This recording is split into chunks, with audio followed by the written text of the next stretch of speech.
I'll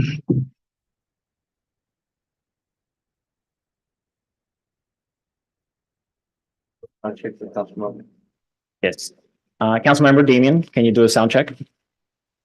I'm here. Can you hear me? Sounds good. Check. All right.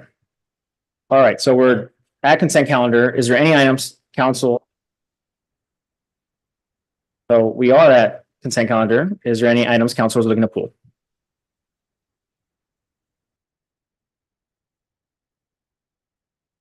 If not, we can make a motion to approve the full consent calendar. Yeah, I'd like to pull number 1. All right, pulling item number 1. Is there any other items? All right, if not, pass the consent calendar excluding item number 1. Can I have a second? Second. City clerk? A roll call, please. Confirming that the second was Mayor Pro Tem Ayala, Yes. Councilmember Avila, Councilmember Garcia, Yes. Councilmember Damian, Yes. Mayor Pro Tem Ayala, Yes. Mayor Estrada. Yes. Motion carries 5-0. Great, thank you for that. Mayor Pro Tem, the floor is yours. Thank you, Mayor. I just have a quick question or clarification. On page 1 of the check register, I believe it's under the description. It's about on the first page. I believe it's under the Department of Police. So, Chief, I have a question regarding a payment for a description regarding the daily board for Dijon. There's 2 items listed under payment number 244168, and it's for Adler Horst International. Yes, ma'am. Okay, so there's 2 listings right here for daily board for Dijon, which I know to be, he was our canine officer, correct? It was our It dog. was our dog, yes, our canine. So, and it's listed some dates here. So it's listed 10/28 month of November of 2023. I'm assuming that's for boarding. It says here daily boarding for him. Yeah, you. Okay, and then the next one says daily boarding for Dijon 3/28 to 5/2/2023. Yes, ma'am. Okay, those are not consecutive dates. Is it just that they're just paid out when we receive them? I wouldn't, unfortunately, I don't have the documents to look at and I wasn't prepared for that. Okay, but you are saying that was our canine. Correct, Okay, and that's for boarding at the Alder. correct. Okay, I guess my concern is that because the 5/2/2023, I believe that's the day that you had a euthanized there. So I'm just questioning the dates. Right. And if you're not clear, then I'll just ask Rose if I can obtain that information for the payment number 244168. Yes. Okay, it's Adlerhurst International, just so I could clarify the information, because the dates don't coincide. Right. And I don't remember what day the dog was euthanized. Okay, I'm just saying, because they don't coincide, and I believe that there's dates there that are after that you had a euthanized. But thank you, Rose, I appreciate it. I don't have any other questions, and I don't know if any other council members have questions. If not, then I move for approval. I'll second. City clerk, roll call, please. Councilmember Avila, Yes. Councilmember Garcia, Yes. Councilmember Damian, Yes. Mayor Pro Tem Ayala, Yes. Mayor Estrada. Yes. Motion carries 5-0. All right, so we are down to reports of officers. And we do have approval of conceptual design for Morgan Park Restroom Improvements Project. Manny, I believe you have a presentation for us along with your team. Yes, sir, Mr. Mayor. Thank you very much. April Rojo will be rocking up and provide a little bit more detail in regards to the PowerPoint. But the purpose of the staff report is for City Council to consider approval of the conceptual design for Morgan Park Restrooms Improvements Projects. And I'll turn it over to my colleague, April Rojo, Program Coordinator. April? Yes, good evening, Honorable Mayor, City Council, City staff, and community members. My name is April Rojo, and I'm Program Coordinator with the Department of Recreation and Community Services. And today we're going to bring you our proposed conceptual design for the Morgan Park Restroom Improvement Project.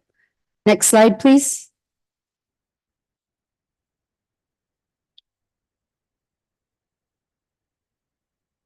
So our team came up with 3 designs that we presented to our community. And my part of the process was the fun part, the community engagement. We presented 3 designs at 2 downtown street markets and 1 Julia McNeil Senior Center Loteria Day, which is very well attended. It was a full house that day. Part of the process is that we gave Post-its to each community member so they can vote for their favorite design. And the feedback overall was really great. Everyone thinks that the restrooms need to be updated and improved. Morgan Park, as all you know, is very highly used. Every morning we have walkers. We have kids in our splash pad every summer. So it is a park that's highly used. So out of the 3 designs, we're presenting the favorite. And next slide, please. Just to give you an overview of some of the feedback that we received. One of the most popular items was a touch-free experience. So everyone was requesting touchless hand soap and hand drying stations. So we took all of the comments and we made the changes that were possible. And we did give feedback on what we couldn't do based on some of the requests. And Manny will be finishing up the rest of the slides. Thank you. Thank you very much, April. I'd like to acknowledge the team, Maria Moreno. She couldn't join us today, feeling a bit under the weather, and April Rojo. We had the opportunity to visit a half a dozen restrooms and probably another dozen restrooms by ourselves. But nonetheless, next slide, please. We'll get into a little bit of the meat and potatoes. The existing floor plan is as you could see right up there, the female restrooms, which is the left side, looks pretty good. It's the male restrooms that we're probably having the most issues with. Construction is back from 1994, so it is definitely time for a fresh look. The intent of the project was to provide an improved experience, and we are utilizing the existing footprint. And when I mention the existing footprint, that's all of the walls surrounding the restrooms or the structure. So next slide, please. All right, thank you. And the proposed conceptual plan preserves existing footprint. As I mentioned, we are pushing back 2 walls, and I have a little bit of pointer. So you can see that wall that is moving back 4.5 feet, as well as that wall moving back 4.5 feet. So we are utilizing the existing footprint, which is all the way around the building. So the women's restroom, female restroom, represents 3 new stalls for a total of 4 stalls. 1 ADA runs are to the ceiling with added infant changing station. Those are elements that we've never had before. Hand washing basin, touch free, hand dryer, faucet, and soap dispenser. 2 new hand washing basins for a total of 3. 1 new hand washing or hand dryer for a total of 2. So that's in the female restroom, which is on the left side, and the male restroom is on the right side, and that is also increased substantially.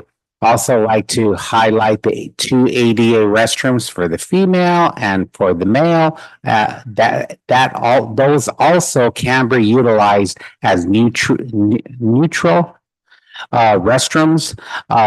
So if a participant, if dad walks in with his child, he could utilize the restroom. Same thing with mom. So that I apologize. I sorry to interrupt, but I just want to make clarification that the YouTube is out again.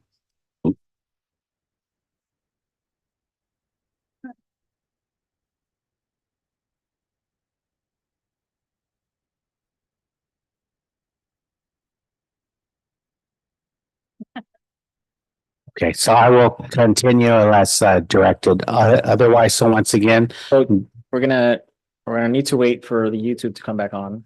okay. Thank you.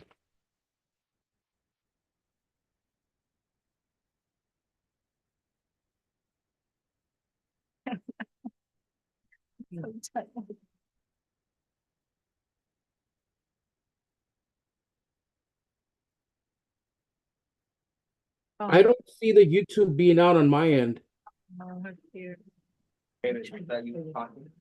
That was Councilmember Damian. Yeah, I don't see the YouTube being out on my end. I just turned it on. I don't know how you. Then it must be that one. Who's telling you it's out?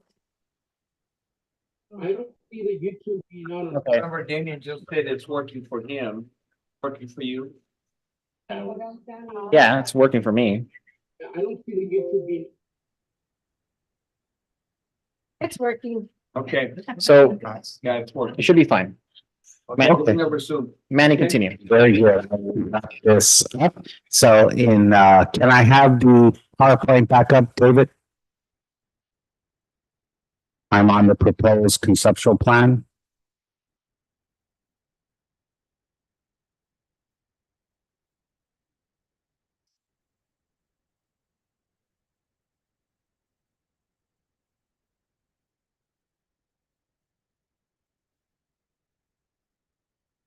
But once again, the PowerPoint presentation on the proposed conceptual plan, please. Sorry to interrupt. I don't know why the YouTube keeps quitting, but we have cloud recording still online, so we could re-upload this to YouTube after the fact if we want to proceed. We're only limited in live viewing, that's it. So we could upload it after the fact if that's an option you guys want to pursue. So it's working on my phone, so I'm checking it on my phone. Seems to be fine. Yeah, so we're running it as well on our phones here, just to confirm, but it is going in and out. Okay, well, we can fix the upload tomorrow. If it's working for most of us, we'll presume it's live. I'll resume the slideshow. Right now, correct? Yeah, there it is. All right. Okay, thank you very much. Thank you for your patience, everyone. So you could take a look at the restrooms. I am very proud of staff's efforts. We are receiving some definite upgrades to the restrooms. The current restroom only has one stall. So you have a larger stall here, which is ADA compliant, 3 sinks, 2 private toilet areas, and 1 urinal for the men, and very similar format for the female. Go on to the next slide, David. Next, please. And this is the proposed 3D image of the restrooms. So you enter here, the front door, or the front entrance is the female, and this is the male. As I mentioned before, if by chance mom or dad wants to take the opposite sex into the restroom in terms of possibly calling it a gender neutral restroom, it is a pretty easy walk to come in. If dad's bringing a child in, right in there, mom's bringing a child in, right in there, that is the ADA compliant restrooms. The female restrooms, see the female restrooms there, and then the male restroom on this side. We're also adding an additional window or meshing for ventilation on both sides. As I mentioned before, we are increasing the interior footprint of the restroom. This wall and that wall is being pushed over 4.5 feet. So we are increasing some footage there, some square feet. Next slide, please. And this is the tile selection. The images probably don't do it justice, but it is a beautiful tile in regards to what the architect selected. We have the wall tile, very nice beige, grayish area. Then we have the wall tile, and then we have the baseboard, and we have the floor tile. So it complements the restroom very, very nicely. Next slide, please. And just to recap all of the placement of the restroom, where everything will be going for the backsplash, the flooring, the baseboard, and this pretty much concludes. I have one more slide. Next slide, David. Thank you. And this basically concludes staff's presentation, just with a simple recap of porcelain toilets and sinks. You could see the restroom, stainless steel partitions, the partitions. So in terms of if anyone would like to etch them or anything of that nature, they will be a little bit more harder to do that. And if by chance a staff needs to scrape them off, sandpaper them off, it should look somewhat consistent with the design.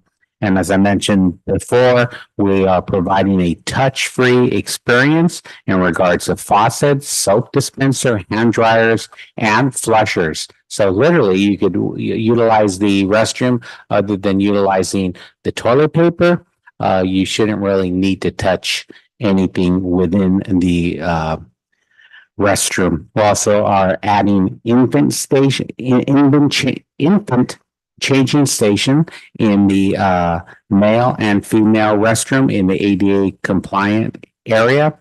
Stainless steel finishes are durable and easy to clean. Sleek, modern appearance will enhance the aesthetic appeal of the restroom.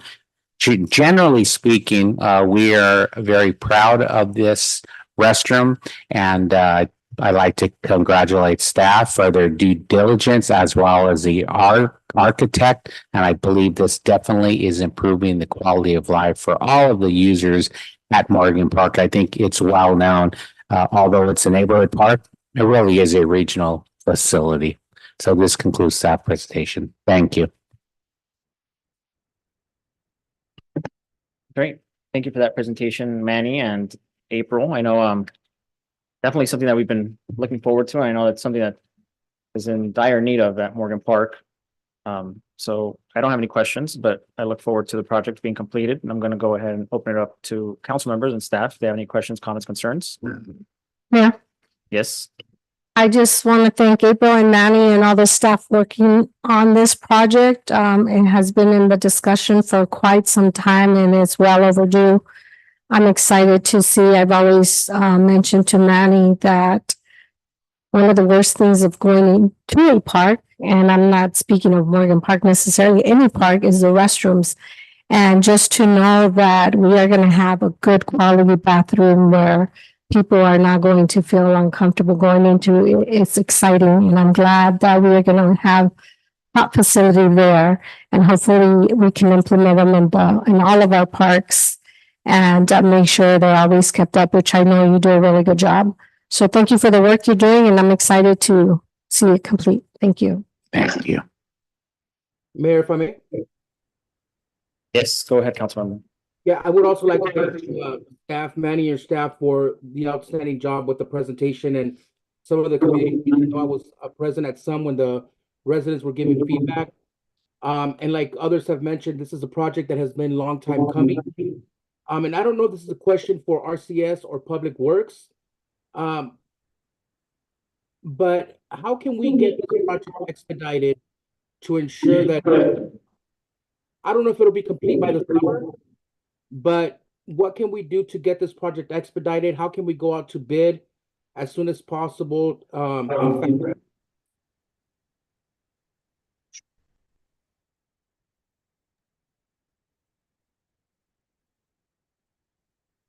Councilmember, did you finish your sentence? Yes, am I frozen? No, I think we just weren't sure. Go ahead. Again. I just wanted to know how can we get this to go out to bid and fast track this project? I could help answer that question now, and I will turn it over to Public Works.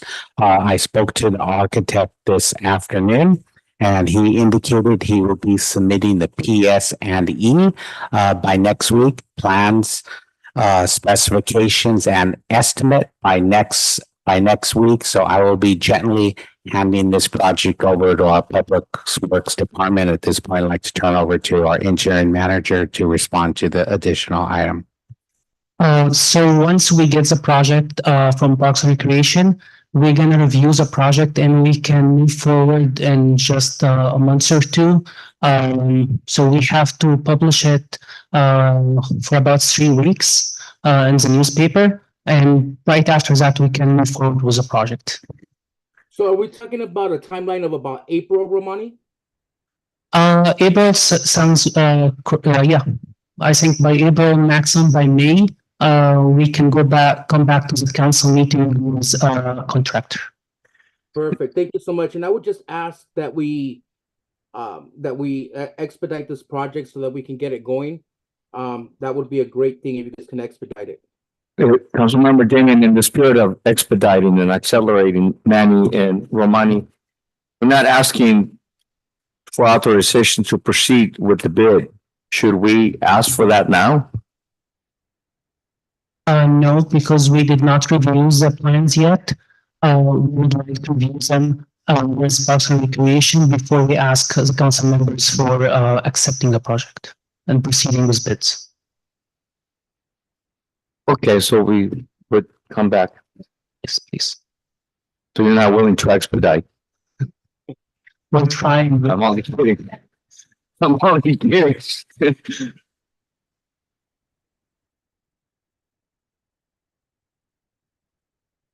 All right, so we will make a motion for approval. Can I get a second? Second by Councilwoman Avila. City Clerk, roll call, please. Councilmember Avila, Yes. Councilmember Garcia, Councilmember Damian, Yes. Mayor Pro Tem Ayala, Yes. Mayor Estrada. Yes. Motion carries 5-0. Thank you for that, City Clerk. Review of commission applications and considerations of appointments to fill the scheduled vacancies for the Housing Commission. Enrique, anything we need to know? Or are we just Yes, Mayor, well, first, on the one hand, we feel that we made incredible progress. The council had urged us for many months to try to fill the vacancies, recruiting, it was a all hands on deck effort, including our existing commissioner Franklin helping us find candidates. And so we have been able to come up with 6 fully vetted applicants. They're on the report. 1 vacancy still remains. An application came in after we published the report. So we have another applicant who conceivably could fill all vacancies. However, it's been extremely difficult to find applicants from one particular category. Seats number 6 and 7 must be current participants of the housing authority, meaning they live in the housing authority. And one of those 2 has to be a member of the senior community. So it's hard enough that we have not been able to recruit candidates from the housing authority, let alone one of the 2 to be a senior. So in effect, we would be asking that you appoint all 6 today if you were to consider appointing all 6, but at the same time asking us to return with an amendment to the ordinance changing the qualifications for seats 6 and 7. And when we do that, we will also bring the 7th candidate for your consideration for appointment. So one option is that you go ahead and consider appointing all 6 candidates today, and then direct us to come back with the amendment to the ordinance and the 7th applicant who will be fully vetted by then for eligibility. We recommend that you make the appointments today. And then we will come back with the swearing in, the change of the ordinance and the other applicant for your further consideration. So Enrique, just for clarification, Yes, you're basically saying appoint all six. You have a seventh applicant that applied late, and we're gonna change the ordinance to remove the requirement for one of them to be a participant of the housing authority and the other one to be a 62-year of age participant. yes, we would remove the requirement that any of the members be a public housing participant. Got it. What was the purpose of those requirements, do you know?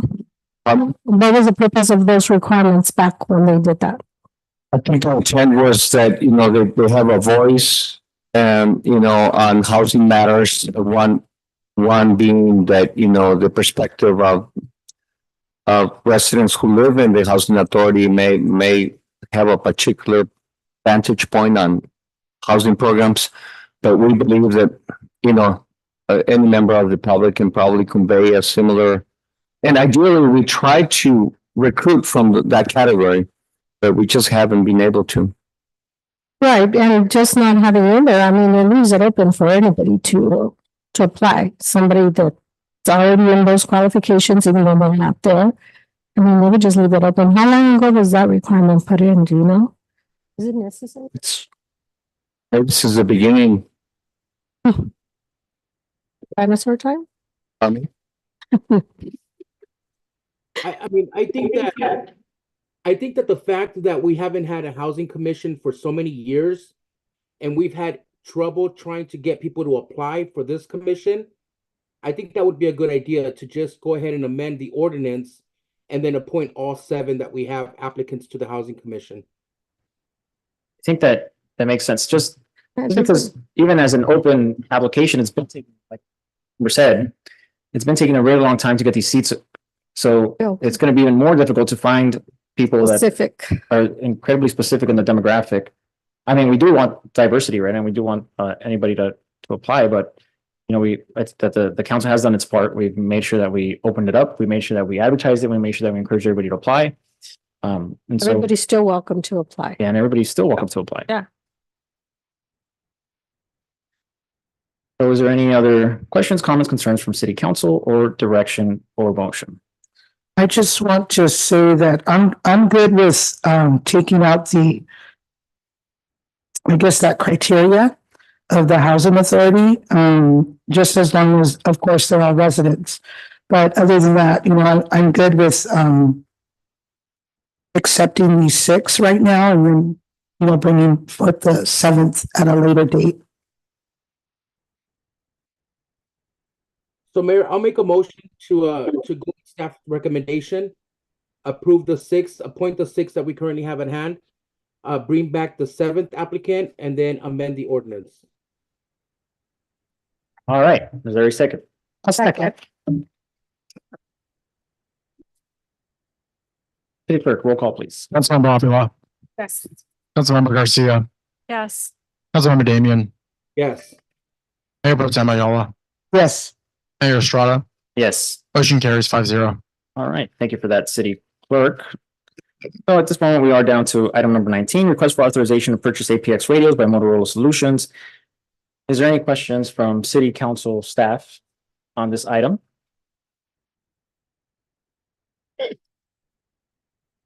Not, I'll make a motion to approve item number 19. Yes, on technical clarification, so this item has two components to it. From a funding point of view, there's one component of it is $300,000 that we have on hand. And the other is the bulk of the rest of the funding is contingent on approval by the SOC committee. Now it's coming to the SOC next week. It'll be on the agenda. We are not by any means trying to foretell how the committee is going to act on it, but if the committee does approve the recommendation to the city council to allocate funding for this project, then we would bring it to the city council at the next meeting, and then you will have both pieces to act on it, both the $300,000 and the other part that will be Measure BP. So my recommendation is that you continue this item till next council meeting. Yes. The other 300,000 and the other is 1.2 million. 1.2 million.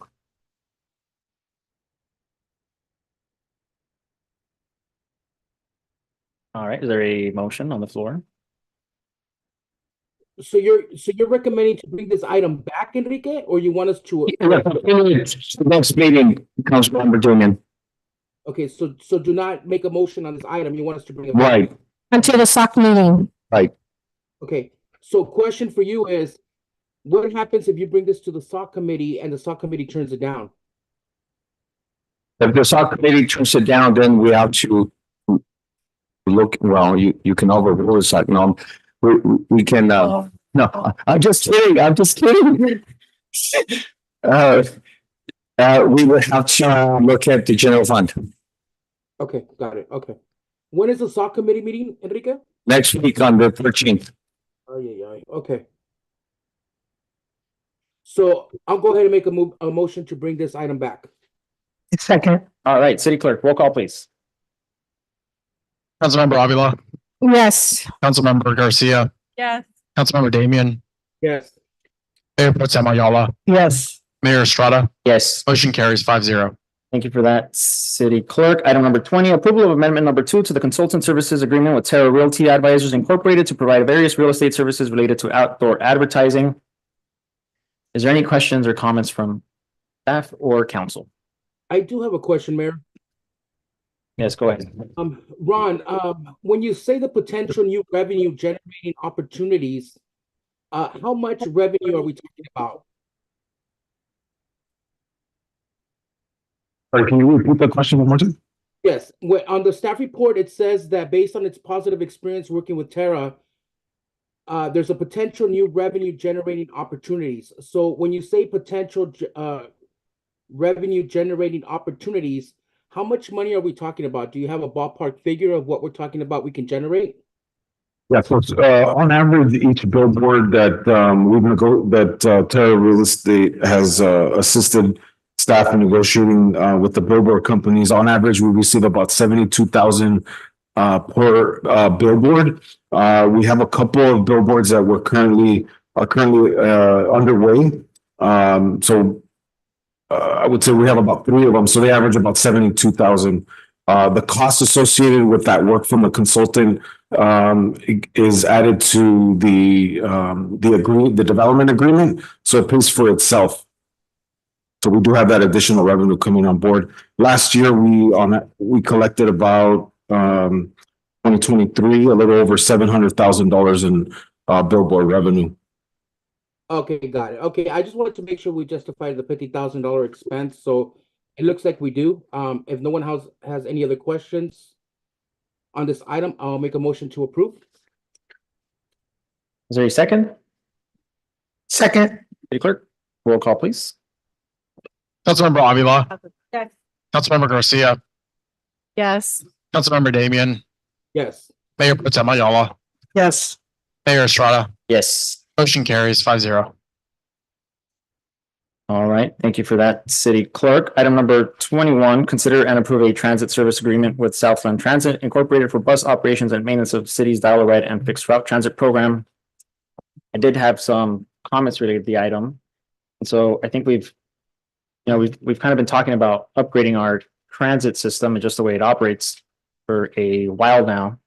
So I don't know why we're going to, well, it doesn't seem like that's been considered here yet. So, it's something that we should treat with urgency I know that certain areas in the city feel like they lack access to Dial-A-Ride, especially our seniors. They're not having the exact access. And they also don't have access to public transit. So I don't know when the last time was that when the last time was that we looked at analytics or demographics of bus riders. I don't think that people are riding the bus as much. And one of my biggest concerns is that we might be, we might be overspending on a transit system that for one, nobody's using, and that might be too big. So, I don't know how we have full-size buses. For example, we have full-size buses. If there's only 2 to 3 people in there, does it make sense that we are running these buses full-time around the city? I mean, that only increases the cost of running the system when we could be finding ways to save costs and running a better system.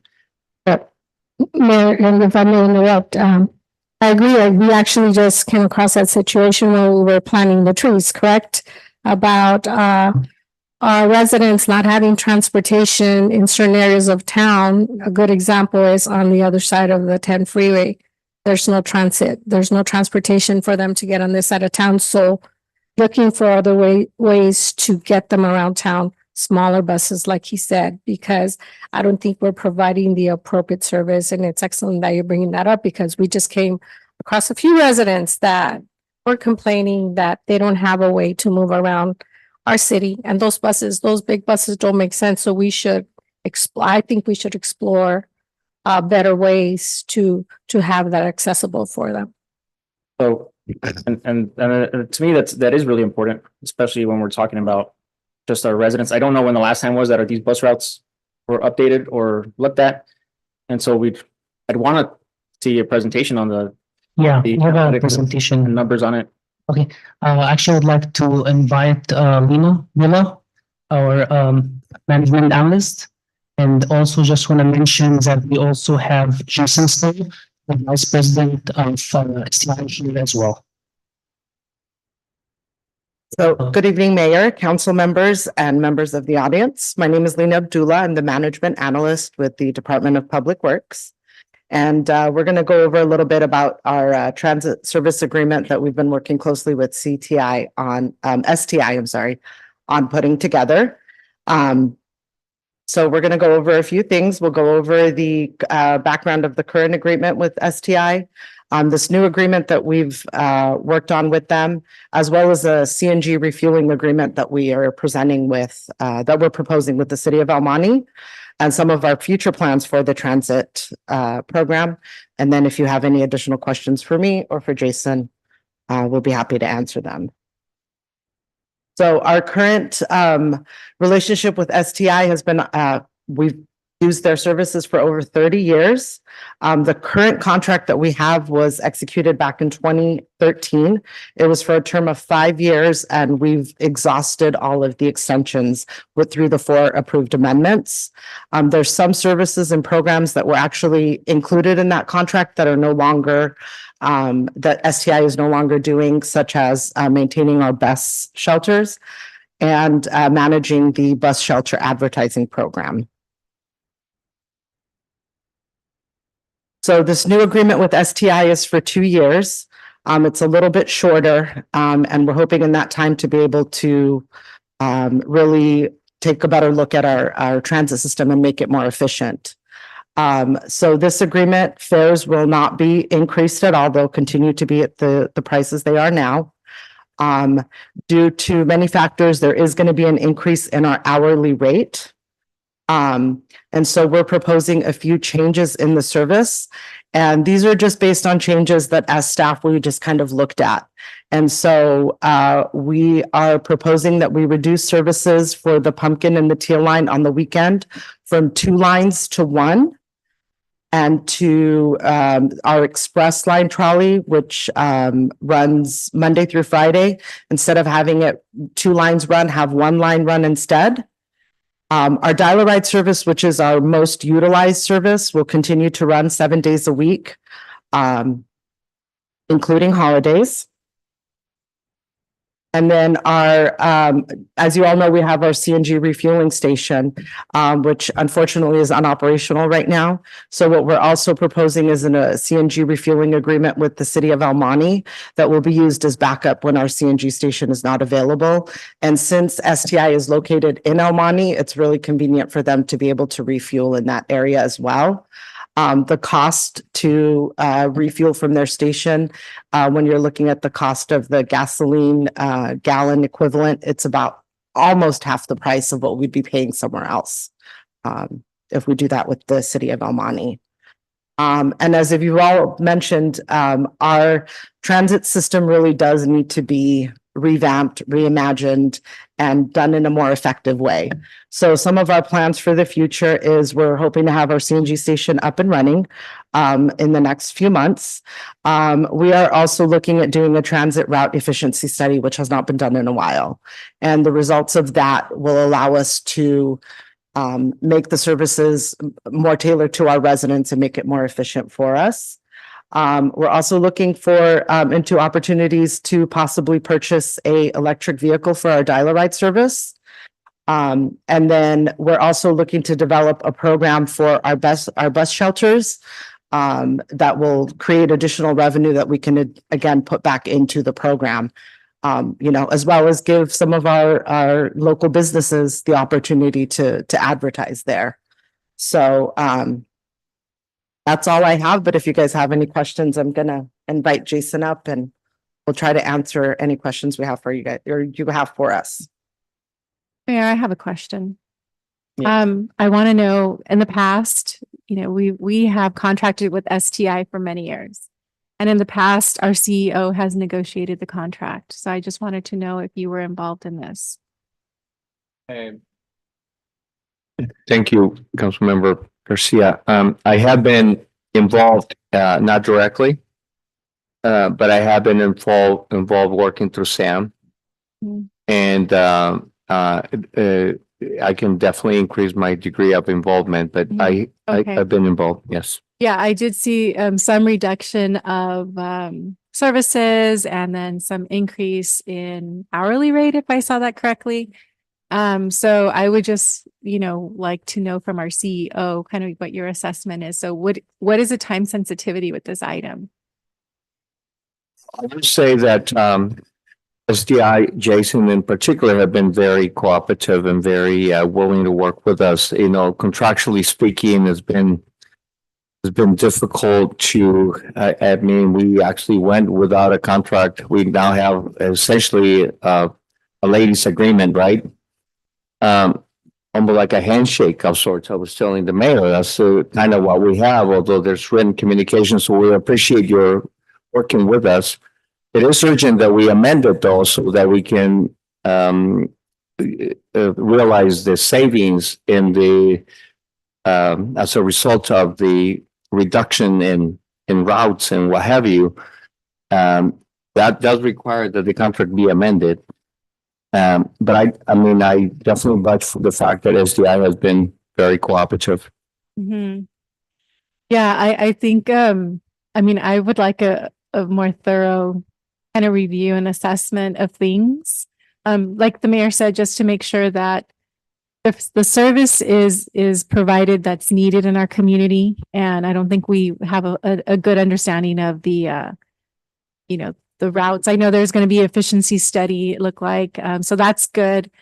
But what does that mean exactly? So I would just like to understand a little more. And then also to make sure that this is it is competitive, especially for the reduction of services. Yes, and I think, with Jason here, Lena, we have in effect an extended existing agreement. We're paying the old rates. We want to modify the scope of it based on once we know enough about how to recommend to the city council that we adjust the routes and the service levels. But in the meantime, we need time to be able to do that. We're saying renew it for 2 years. Jason, can we renew it for 1 year? Yes? And just to kind of give you some background, the city of El Monte, which has a very similar system to ours, went out to RFP for services back in 2021. And we kind of are using the part of our municipal code allows us to kind of piggyback off of their RFP. And the rates that STI are offering us are competitive compared to other transit providers. So the point being that if 2 years seem too long for us to do all the studying and the optimization and all of that, 1 year, you know, we do the urgency that this requires.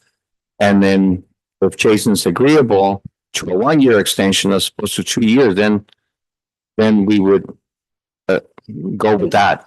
Yeah, and the reduction in service hours was something that we asked for because the increase in the hourly rate, and it is a program that's not running as efficiently as it could be. And so it was just a temporary fix so that we were able to go out there and get the actual data that we need when our riders getting on. Jason was just showing me, they've also have new technology. They just, if you want to speak to the company. Good evening, Mayor, council members, distinguished staff. We're happy to do a year. We're happy to handshake. We've been a partner with Baldwin Park for 30 years. We'd love to continue another year and hopefully prove that we're the right partner to continue beyond that. We recognize that the routes are well overdue for a review. I remember we started the trolley or the commuter service to Kaiser. There were high hopes for that, but it's a route that tends to run empty. And so realizing that there are cost limitations, and meanwhile, we're experiencing cost increases to do business.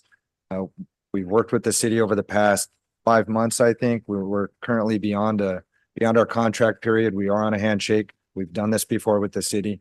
We always come to terms and figure out a way to make it work. But we're happy to work with the city for, even if it's just a year, to help out in the process of reviewing the routes. In the past, we've done things to help. And it seems like in Lena here, we've got a really good partner to help actually drive changes and make changes. We've worked with you all to do transit summits, public meetings, where we gather feedback. We've done surveys and provided that information back to the city. We've recently installed software and hardware into the system that allows us to track the vehicles in real time, allows the public to gain access to that information and see when the bus is going to be there, when either of the buses is going to be there versus where that passenger's at. The system is going to allow us to aggregate data to help facilitate the process of figuring out where the routes are efficient and where they aren't, so that more informed decisions can be made. And I understand there might be another consultant involved, might be able to use that data to remodel the system.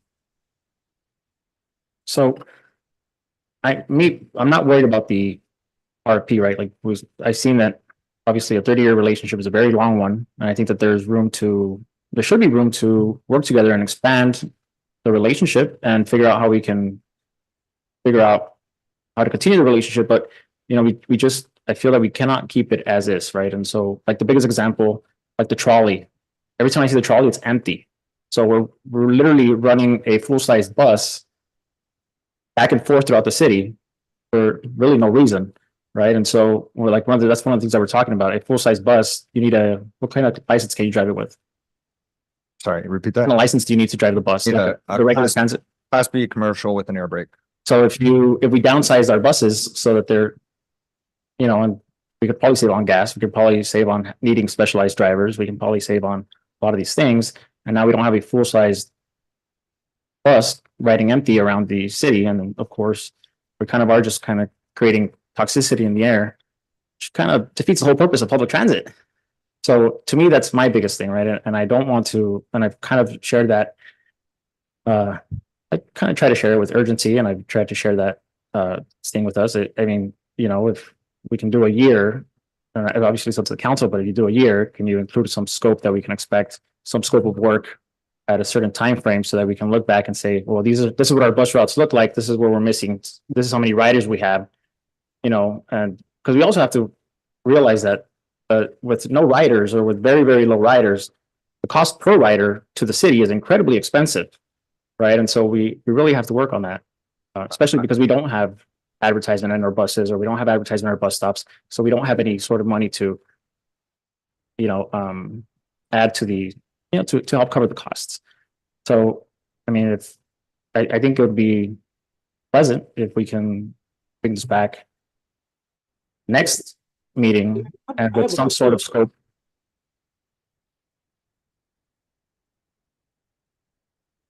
Kenny, Councilmember Damian? Yeah, I'm sorry. I thought you were gonna make a motion, so I wanted to say something before you made a motion. I wasn't making a motion. I was just, because I know everybody still has to kind of give their input, but that would be my goal. I know that, like I said, I know STI has been our partner for a very long time, and I think that, there should be some trust between the both of us. And, I know that obviously on a handshake is not the best thing, but kind of making sure that we work towards longevity rather than, expanding a contract that we feel is not being efficient for either of us. So let's walk ourselves on for this next 2 weeks, right? So right now, we're utilizing the current terms of the existing contract, correct? Are we? Right now, we are operating on the term contract in the rates. One of the elements of this new contract did include a retroactive adjustment that would go back to December. That was a concession that we made as a company based on our partnership. As I mentioned, our contract expired in August. We were required to give notice several months in advance of that expiration to advise the city of our interest to continue to do business with the city and to pursue negotiations. That took a while. A lot of things need to get figured out as things are still being figured out. And so we finally just put a stop press on the process, given the back and forth, and said, look, we don't need to go back to August any longer. We want to work with you and we'll meet you halfway. That's called December. And that's the point that staff was talking about bringing this to your attention. So, if the wish of the city is, the council is to take another month or half a month, however long you need to review and figure out what you want to do next. I'm not going to say no, but we do have a sense of urgency. We are in a financial situation right now, given old rates, that does need to be resolved. And the reduction in service, Lena, which will take effect under this new agreement. It's temporary. It said 2 years, but now I think we can make it 1 year. We cannot take advantage of that reduced cost unless the agreement is in effect. Right. And I'm curious, I'd like to hear what you guys would like us to come back with after the 2 weeks, because I don't know that gives us enough time to really come back with the data that you guys would like to see and that we would like to see. Something like that is going to take, we're waiting. We actually have a request for services out with one of our on-call consultants for the route efficiency study. And so I'm not quite sure what exactly you guys would be looking for within those 2 weeks for us to bring back. I think, Mayor, if I may, I think that in the past, council has been more engaged, and I do recall that trolley when it was established, the line and that bus, which if you ask me is kind of silly, but silly looking, the trolley. But anyway, that's neither here nor there, but we were engaged, and, this council had a lot of input into the process. So I do agree with you that 2 weeks, what are we really going to accomplish? But, maybe what we do is we look at a shorter term agreement like you're recommending. And then over the next year, we engage more. Yeah. So that the council can provide more direction as far as needs, service, and we could better understand, the rates and also the cost of doing business for you guys, because we understand, rates go up every so often. But we want to balance it out with a reduced service and understand that more, I think, too. Yeah. So give us 1 year, man. Yes, I didn't expect you to come back with a Bible of transit history in 2 weeks. I maybe just an inclusion of scope of work. What else could STI take on so that we don't have to completely focus on the consultants? If you are the one operating the buses at the end of the day. So, is there a role you could play in helping the city kind of get that process going and figuring out what would be the best and most efficient? Because if we are able to cut costs, then that probably means that you're able to cut costs. Yeah, that's something that we always offer. Obviously, we're your operator, but we have a lot of industry expertise. We've been involved in different engagements with other municipalities to help them in their transit planning process. That's not necessarily the contractual relationship that we have with you guys, but one of the reasons that we're adding this software, it could help facilitate that. And I've made a commitment to Lena and the rest of the staff to participate in as much as the city's interested in having us participate in developing or remodeling the service. I'm happy to, and not to engage in a negotiation here. My interest is to try and stop the bleed on rephrase. That's not my only interest, but one of the mechanisms of this new agreement is to help us stop the bleed on some of the economic changes that have happened, which I'm sure everyone's well aware of. The markets have changed. Our cost to do business, parts, tires, fuel, wages, they've all skyrocketed. We've absorbed that because we want to operate the system responsibly for you. It's been a challenge, but we need to put ourselves in a position where we're able to do that and sustain it. And we've gotten to a point where that's becoming increasingly more difficult. My interest is to get the new rate in place, not necessarily to secure a contract with you for a specified period of time. If you were interested in something more flexible that gave the city the ability to change things up in 3 months, 4 months, I'm also happy to entertain that. What are the cost savings by cutting down the services for the transit? Go back to the slide where we show what reductions we're including in this new next agreement. Yeah, so the reductions we're proposing are on the weekends, instead of running 2 pumpkins and 2 teals, on the weekends only, we'd reduce that to just 1. So it would be 1 pumpkin, 1 teal on Saturday and Sunday. And then our express line runs 2, we have 2 buses that run Monday through Friday. So instead of running 2, we would be running 1. And then the other thing that STI has been working with us is reducing some of the routes in the middle of the day to hit that kind of that spot where we're at that like 19,000 service revenue hours is where we're trying to be to make the program more sustainable. So instead of reducing services in the morning or in the evenings when it's utilized generally more, maybe reduce during the middle of the day where ridership tends to be a little bit lower. And STI has been really great with working on us and helping us to. And these changes will definitely be temporary. Initially we thought 2 years, but if you give us 1 year, these are only temporary to, be able to stay within. And my question about the 2 weeks, I just wanted to make sure that we have something to bring back to you guys to, to make sure that we address any concerns that you guys may have if you want to hold this off another 2 weeks, because as Jason has said, the contract expired back in August, and we just want to make sure that, the city is protected and STI is protected with, being in a contract together and have all our ducks in a row. Yeah, So it's just, it's very difficult to be okay with cutting transit service when we already know that it's not the best. Yeah. Right. And so Yes. I don't even know what stops or who's it going to affect. Right. And so that's kind of the issue. I don't know when it'll go into effect and what we've done to make sure that people are aware of it. And so, it's kind of, but I think we're on the same page, right? Running the system is not sustainable, which is why we're trying to talk about how we can be a little bit more, economically savvy while maintaining or increasing our services. Is there, we can do, well, it's up to the council, but I mean, I think we could do up to a year, but maybe I don't know if staff in 6 months can come back with what it would cost to just, without doing all the major stuff, all the transit additions or reductions, what it would cost to just upgrade our fleet. Something that actually makes sense for the demographic, the number of riders, and what those cost savings could represent. And find just on our end, or if STI can help out with that, and and kind of just continue that discussion. I don't know if that's reasonable, and I don't know how the council feels about that. Mayor, if I may also ask, you mentioned the reduction of services.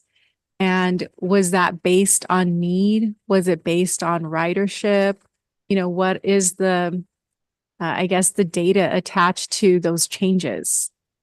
It was based on ridership data that we had from STI, but that ridership data is just a daily tally. It's not a like per stop tally. And so based on that, that's how we came up with the reducing the express lines, because that has the least amount of ridership. I mean, there are days where the whole day we've got 3 riders. So that was part of the reason we decided to remove one of them. And then the weekend, we also noticed that there was less ridership on the Pumpkin and the Teal lines. And that was just someone who doesn't deal with with transit, just kind of looking at it, just trying to, kind of trim the fat where we can, just to make it a little more sustainable until we are able to really get that more whole picture with the transit study. I just want to also mention that in reality, it's not going to take us 2 years to address all the issues, but it's going to take a year or more than 1 year to do all the studies and the routes and come back with the right choice for the council members. That's why we ask it for 2 years, just to make sure that we don't rush anything, and then we bring you a complete agreement. So that's why we need enough time to do the study and the routes and look at other cities, what other cities also have been doing to come back to you.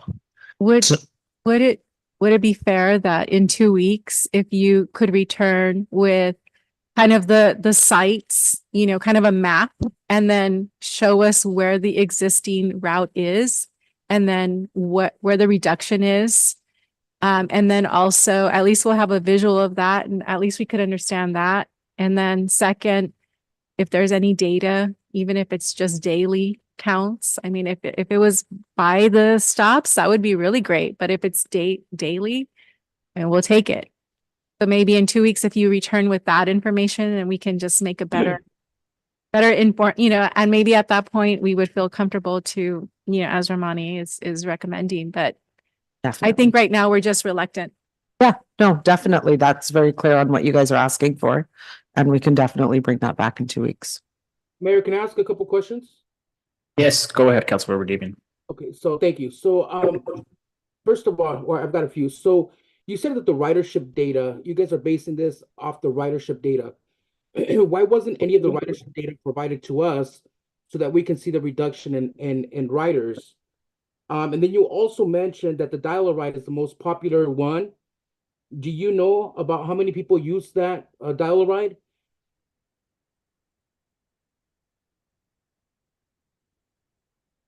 I do have the ridership data. Give me just one moment. I can bring it up. And then while you're looking for that, I'll make a couple of comments. I know that I've had a lot of complaints from seniors in regards to transit not being available for them on the weekends when they were requesting them. So that's a concern of mine. But then again, is this agreement currently expired? Did this agreement already expired, the one we currently have? Yes. When did it expire? In August. August of last year? Yes. So my concern is here that we're barely going to start doing a transit route efficiently. But I believe that we should have been proactive and conducted the ridership, the transit route efficiency study prior to coming back to the council for an agreement on a 2-year extension. Because this way it gave us more options instead of now, Romani's mentioning that it's going to take 2 years for us to be able to get the data so that we can have better options as to how to move forward. But if we were proactive and would have conducted this study in the past before the agreement expired in August, then we would have been able to have more to work with as a city council. To me, I'm sharing the same concerns that most of my colleagues have. Where the cost is going up, the services rendered are going down, I still have the complaints from people that these transits are not available for them on the weekend. So I don't feel comfortable passing this at this moment. I think that we need to go back to the drawing board and figure out what's going to be the best for our community and get a transit operator or someone that is going to be reliable for, especially our seniors. So for me, I would like to see what other options we can explore. That's all I have. If we can come back, maybe, not in 2 weeks, but maybe in a month, back in March, and we would, prepare another presentation for you with more options, and, we would present to you the data we have. So for you to make a better decision. So if you allow us to come back in March, that we would be also a great option.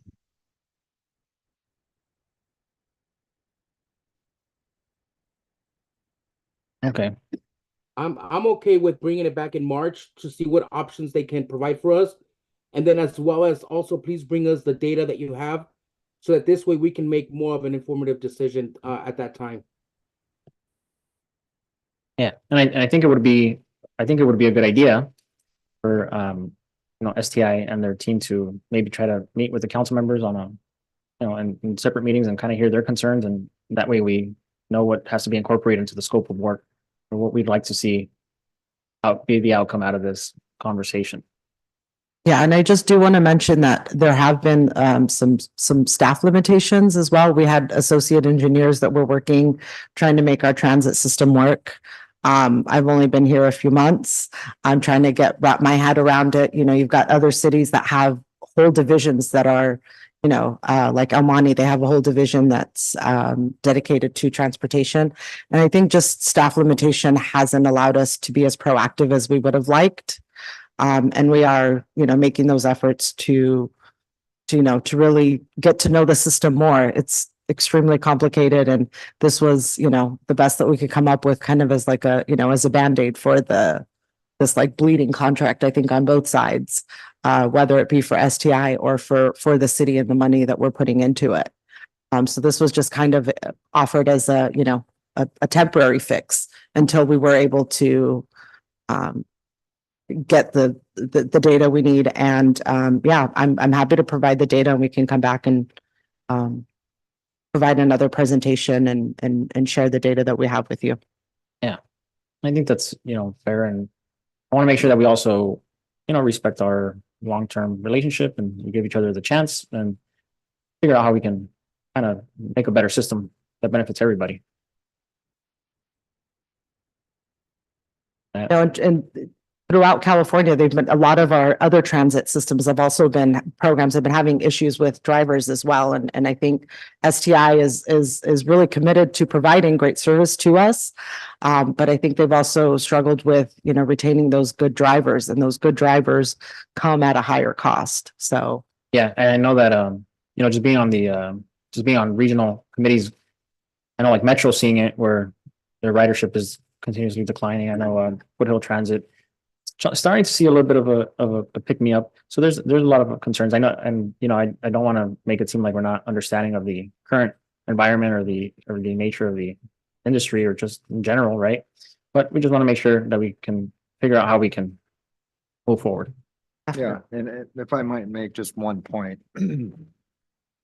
The drivers coming back, I think that's all related to wages. I'm not sure if you're aware, but we operate a contract region for LA Metro right here in your city of Baldwin Park.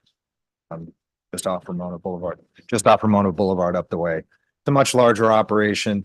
Metro has the ability to fund things that come up like, inflationary driver wages.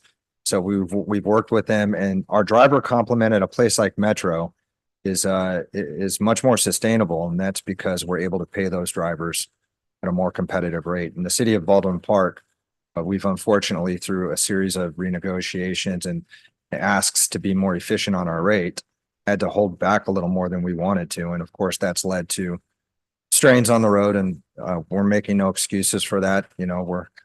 We said we could do a job, and if we miss service, that's our responsibility. What we were hoping to do in this new contract relationship is get back to a place of, sort of mutual understanding and, based in current reality, that this is what it costs. And I understand that the increase seems a little shocking, but we've been operating in many ways on stagnant rates that we've extended and renegotiated, just marked up by a percentage when it really had nothing to do with what the true cost to operate was. So that's our position. That's where we're at. We'd like to be able to be that reliable operator. And, with regard to the other carriers that, some might be interested in looking at, I heard mention of Transdev. They're one of the other operators that we, work with, and also compete with in a friendly way at LA Metro. We're LA Metro's longest standing contractor. We've been with them since 2005. And we outperform all of the other contractors in virtually all the metrics and have done so consistently since we began there. Yeah, and I think the wages are also something that's very we're seeing it everywhere, right? And so me personally, the cost isn't the priority. My biggest concern is that we are taking away services and affecting it. So that's kind of where my focus is. But I think that, it would be a good idea if you set up a meeting with every single council member so we all kind of share our concerns, and then we can kind of better understand where we're both at and how we can make things meet. Like you said, like I said, right? I know we have a long partnership with the city of Baldwin Park, and I think that's important to respect that and just make sure that we have trust among us and that we foster those relationships with the long-term standing partners. So I'll make a motion to bring this item back in March. Mhm. And is there a second? Second. City Clerk, roll call, please. Councilmember Avila, Yes. Councilmember Garcia, Yes. Councilmember Damian, Yes. Mayor Pro Tem Ayala, Yes. Mayor Estrada. Yes. Really quick, Mayor, I just want to add, thank you. I know you said you're new and you're trying your best to make things work, and I really appreciate that. I think we're going to come to some kind of agreement. Just, we need to see a little more details, like Councilwoman Garcia said, where are the routes now? Which ones are the ones you're cutting, to get a better idea of who it is going to affect? Because that is our concern, not so much the money, but who are we affecting? It is the customer getting what they need. So let's keep working together, and I'm sure we're going to come to some kind of agreement, but thank you. Thank you. Thank you, Linda. Motion carries 5-0.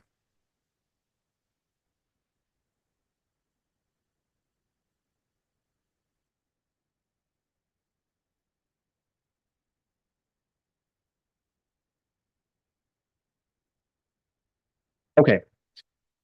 So we are on to the next item. And that is item number 22.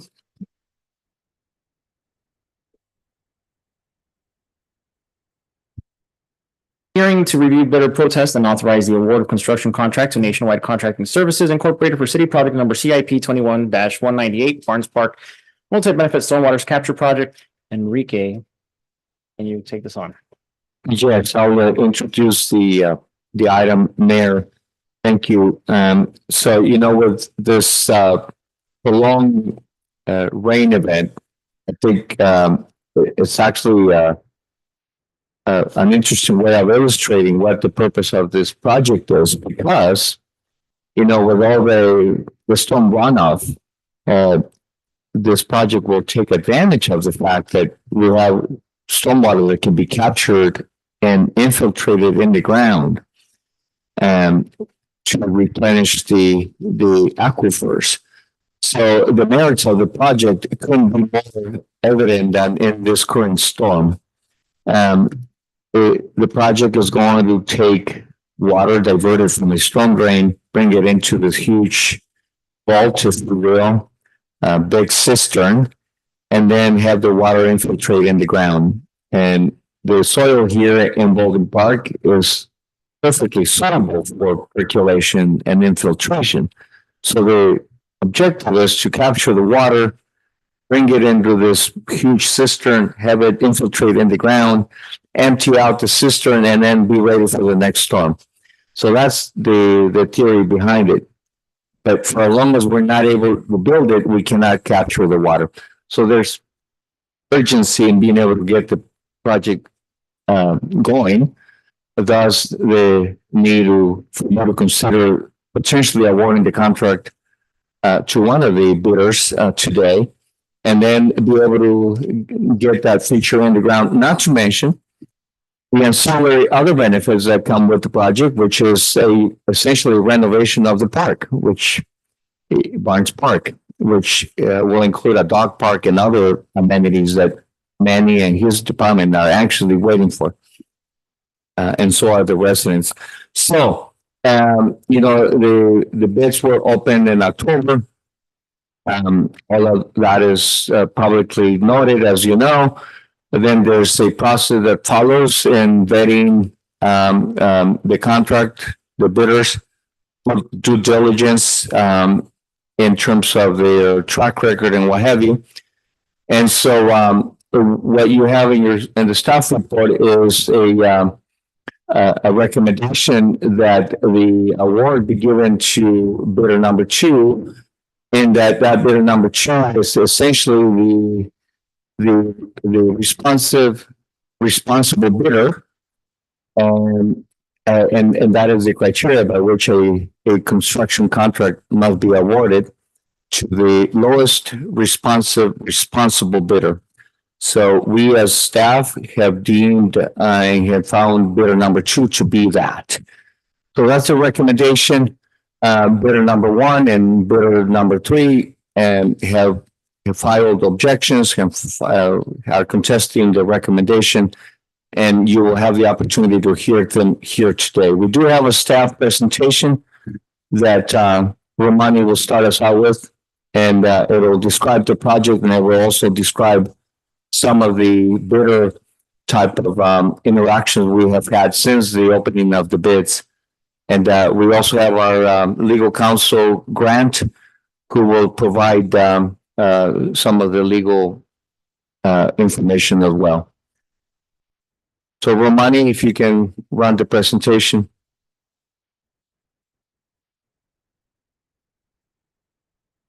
All right, I'll try to do this as short as I can. So, good evening, Mayor, Council members, city staff, members of the audience. Today, I would like to give you a presentation about Barnes Park Stormwater Capture Project. So, the content of this presentation, we're going to go first discuss the project cost and funding, then construction timeline, project features, project improvements, bid opening, and the end, we're going to talk about the hearing for tonight. So the construction cost for this project is about 17 million and around 200,000. And the contingency is about 2 million, which is going to be contingency, construction management, inspections, and permits, totaling the cost of the whole project about 19 million and 200,000. We received a grant from the Safe and Clean Water Program from about 14,700,000, which represent about 72% of the fund of the project. Also, we received about $3 million from Proposition 68, which is going to represent about 15% of the fund of the project. And finally, the city will be leveraging an additional $2.8 million from local funds like Measure W, M, and Quimby, which is going to represent about 14% of the cost of the project. Construction timeline, we advertised back on September 25th of last year, bid opening in November 14. If the council members tonight give us award the project, we are estimating to start in March and complete the project in September or October of next year. Project features. This project will capture runoff from a drainage area of over 440 acres in size. Will capture over 5 million gallons of storm water per each event. Stormwater will be percolated for groundwater recharge. Again, reduce pollutant and protect and restore urban watershed health. This is a 1-minute video, also to remind the council members and the mayor and the members of the audience about the project, how gonna look like at the end. And this project, as our city manager mentioned, it's not just for stormwater, but we're looking into have new playgrounds, basketball courts, and a lot of dog park and several improvement.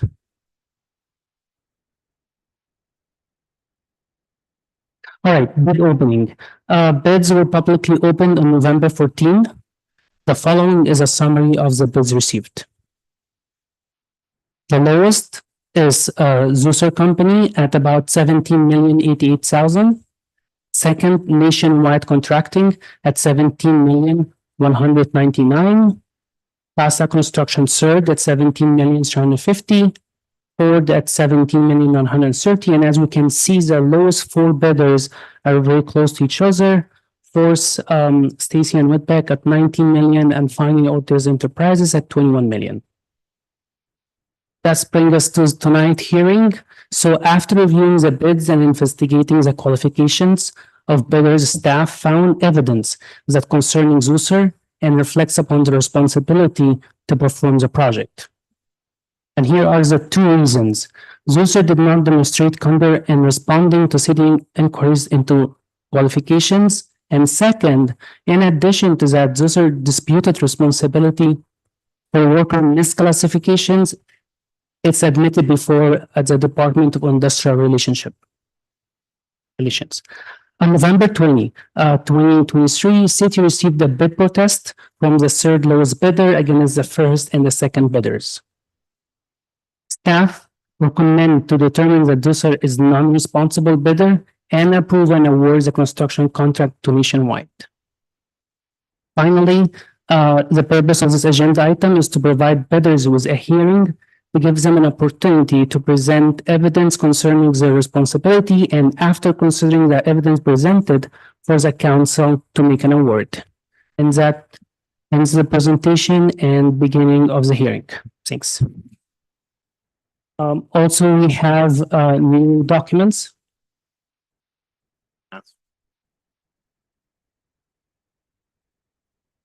Is Zuser legal counsel here? Yes.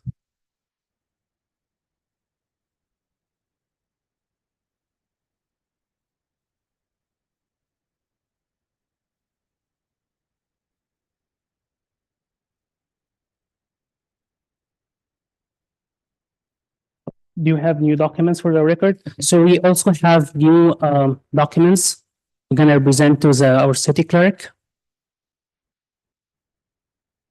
to be added to the record of the project. All right. So before we start the hearing, we're going to take a 10-minute recess, and we're going to give Susser time to review the documents, and that would also give us time to independently review the documents. Okay, all right, sounds good. All right. So we will reconvene at 9:40.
Hey, David, they're ready. The mayor asked if you can start recording.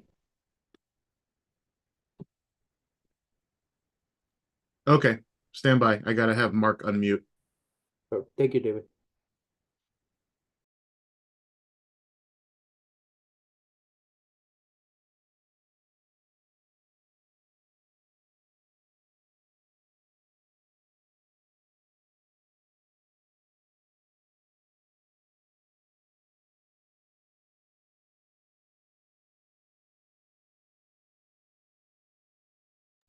Should be fine. Okay. You were just presented with some documents. And I'll have Grant and Ramani talk a little bit about what was just handed out. But just for the benefit of the council, I want to make sure that you follow with the outline of the hearing that is being proposed in the staff report. That is what we'll be following. That's on page 4 of the staff report. And so we are on the section 1, accept staff report and questions to staff. Before we open the hearing, we're going to hear from Grant and Ramani about what was just passed out, though. So 2 documents were distributed to council and given to the clerk for the record. The first document is an email exchange between council for the city and council for one of the protesters or one of the parties involved, just to make sure we have a full record of that. And the second document is a decision of the Department of Industrial Relations that is relevant to the discussion in the staff report about an admitted prevailing wage violation. And specifically with respect to page 25 of said document in the final paragraph. Grant, Ramani, is that the case that was appealed to the Superior where there was a hearing today? Correct. Okay. That's in your documents, the writ that was filed. But there was a hearing today, apparently. So we'll see if they can let us know what happened.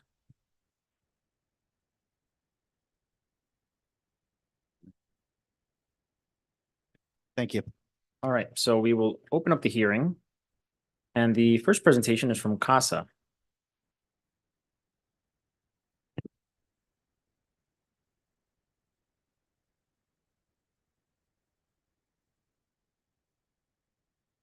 Good evening. My name is Amanda Moretsky. I am an attorney with Watt Teeter in Irvine and legal counsel for CASA Construction, the 3rd lowest bidder.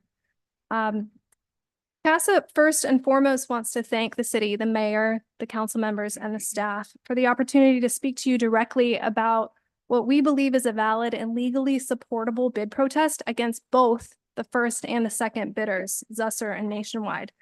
We've already established a robust record that you have with all of the grounds to reject both bids and find both to be non-responsible bidders. But I want to point out a few things that we want the city to consider, or rather reconsider. First, as to the issue of responsiveness. The staff report says, quote, "A public agency can waive an irregularity in the bids if it is considered non-material and does not give a party an unfair advantage." In this bid protest process, Nationwide and Zusser had an unfair advantage. They each listed an unlicensed landscape subcontractor and a fencing subcontractor with lower pricing, who CASA specifically chose not to include because the fencing subcontractor's lack of experience failed to meet the contract specifications. Now, Nationwide, the number 2 bidder, claims that there was no unfair advantage because they would not have been able to withdraw their bid by listing the unlicensed sub. But this ignores the other factors that courts in California consider when deciding whether or not there was an unfair advantage. Namely, did it affect the bid price? Here, there's no doubt that listing these 2 subs affected the price of the bid. And an unfair advantage like this is material. It's not something that the city can just legally waive or ignore. So CASA again requests that the city reconsider its review of the bids for responsiveness, as we do intend to use all of our legal remedies to make sure that the law is followed. As to the issue of responsibility, CASA is the responsible bidder. You're going to have an idea of how this project will go, starting just by looking at the bid forms. CAS is the only one who followed the rules and complied with the bidding forms by filling out the bond form correctly. The staff report says that whether subcontractors have required licenses is one of the questions to consider when thinking about responsibility. And as I've mentioned, both Zusser and Nationwide subcontractor was not licensed at bid time. And that's the important part, at bid time, regardless of any retroactive reinstatement that you might hear about later tonight. What has been presented to the city on responsibility have been several lawsuits involving wage classification and trust funds that the other two bidders are involved in or have been involved in that relate directly to project performance, trustworthiness, fitness, and their capacity as bidders.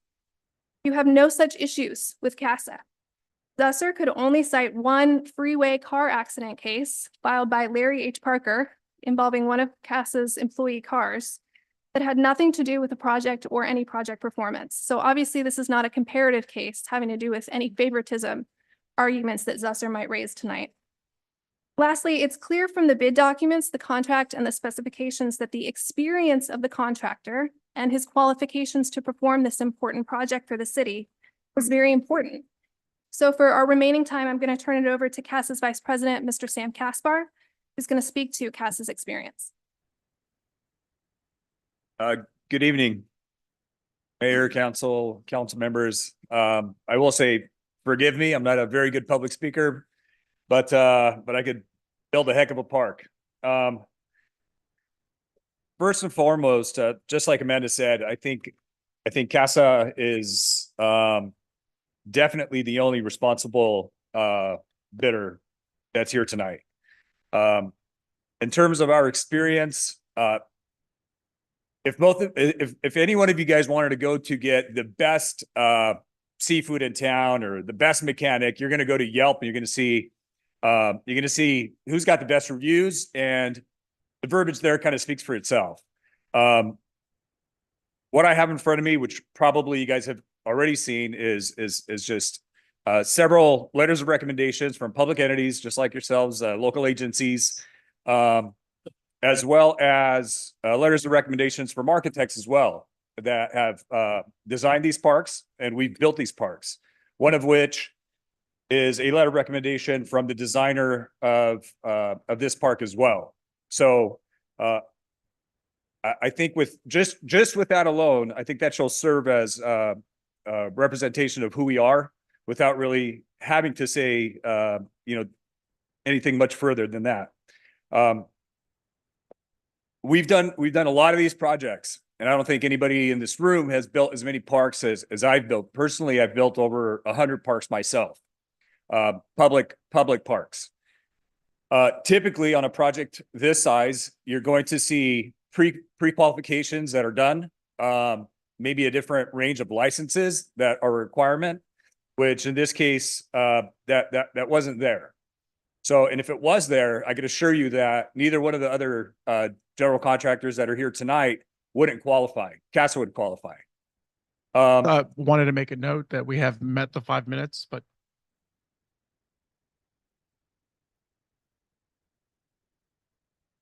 Okay, so we're hitting the time limits. Just go ahead and wrap up. Okay, sorry about that. Thank you very much. I'll try to talk quick. We know that the bids are very tight. Between us and Nationwide, it was a little over $100,000. And I think that besides experience that CASA has, of course, money is a big part of this project and the budget. So I also know with our experience, nobody could value engineer a project like this and save the city a ton of money with also getting a better quality of work, no better than CASA Construction. This is how we've gained our reputation in this industry and have achieved a lot of these letters of recommendation, is by providing a higher quality at a lesser cost. I think I'm done. If there's any questions, I'd love to answer them. If the council has any questions or comments, concerns for CASA, now is the time to ask them. So the floor is open to the council.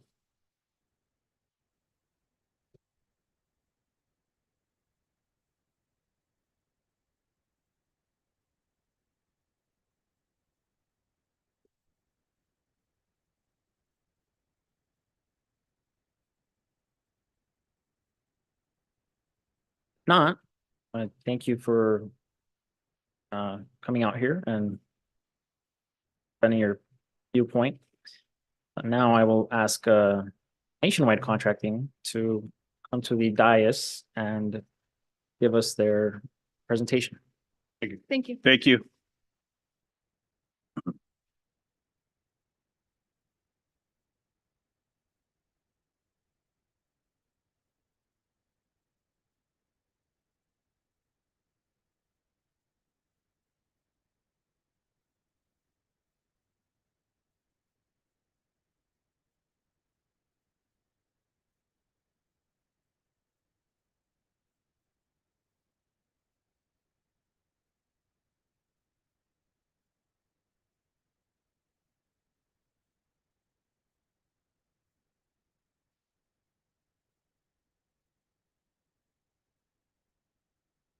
Ready?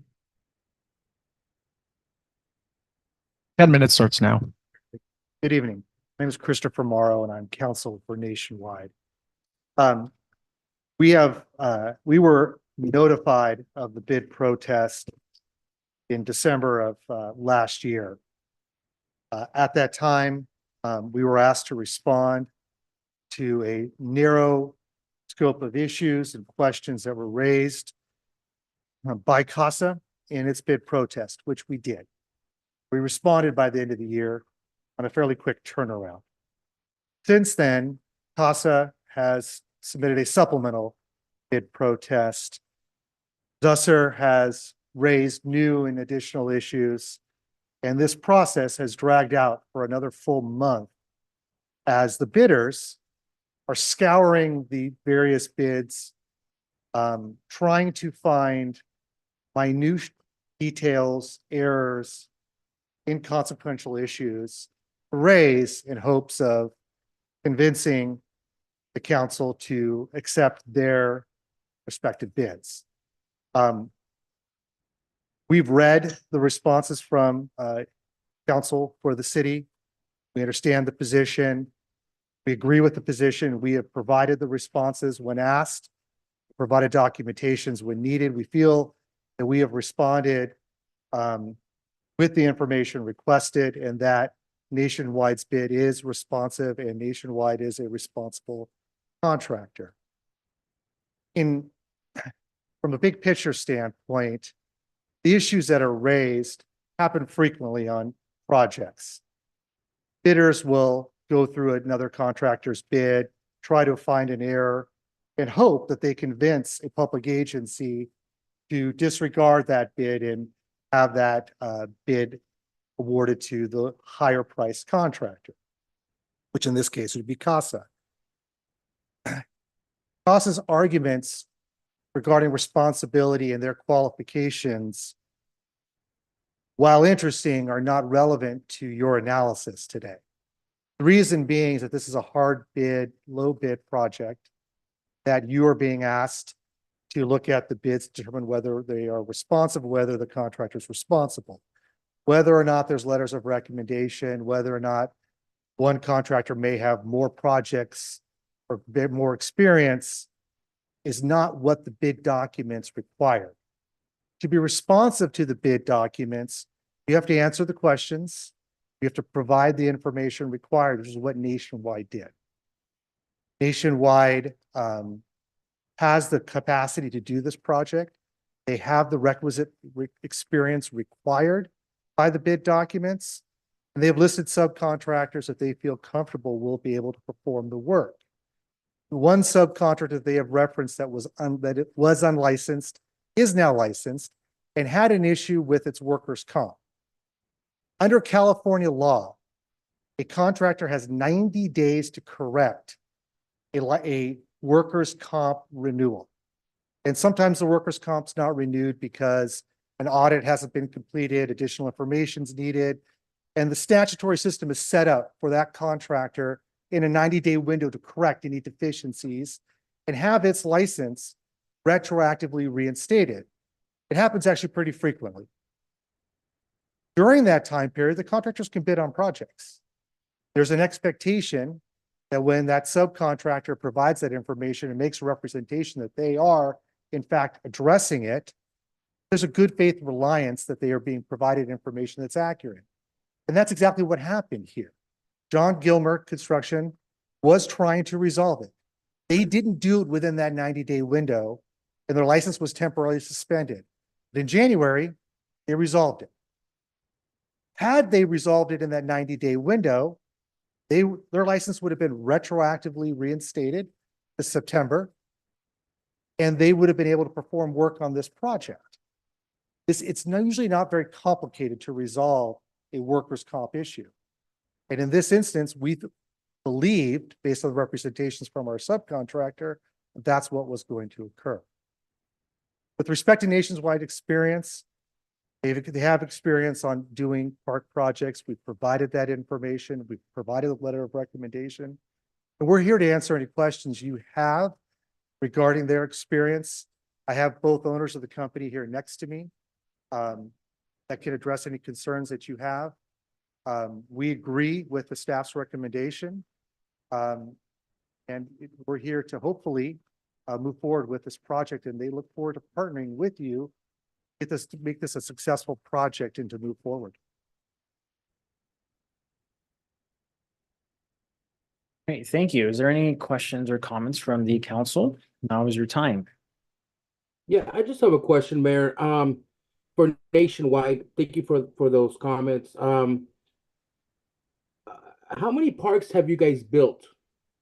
What kind of experience do you have with parks? We built over 6 parks so far. The last You said 5 6? Did you say 6? Yes. 6 parks, okay. So would you say that this is one of your strong points? Yes, sir. Sorry, this is President of Nationwide Contracting, Luigi Nader.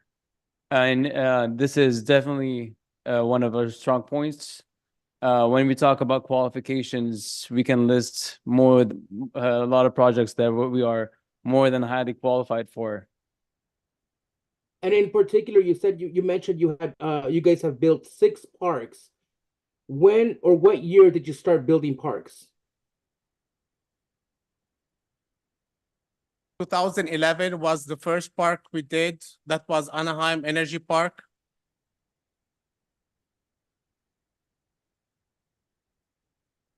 Perfect. Thank you so much.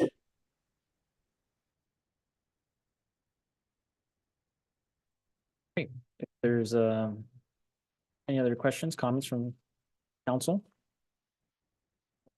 Not?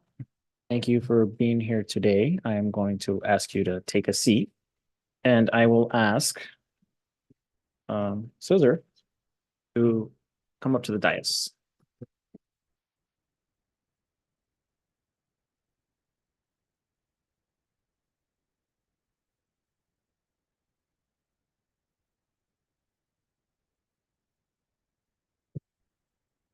Good evening, council members. My name is Marian Hack and I represent Zesser, and I'm here with Misha Fedorov and Anton, his son Fedorov, who are the owners of the company. I was told I was not going to be able to present a PowerPoint, but I should bring one that I'm going to work off of. So here is my PowerPoint presentation.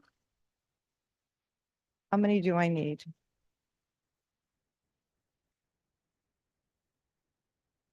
I do. 1, 2, 3.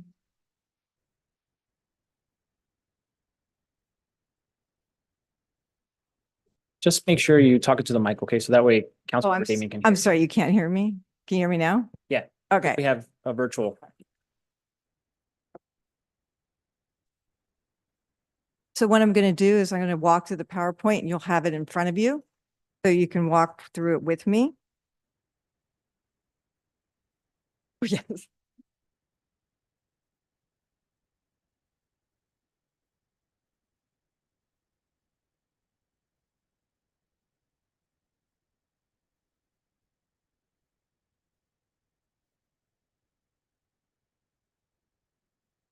Are we ready to go?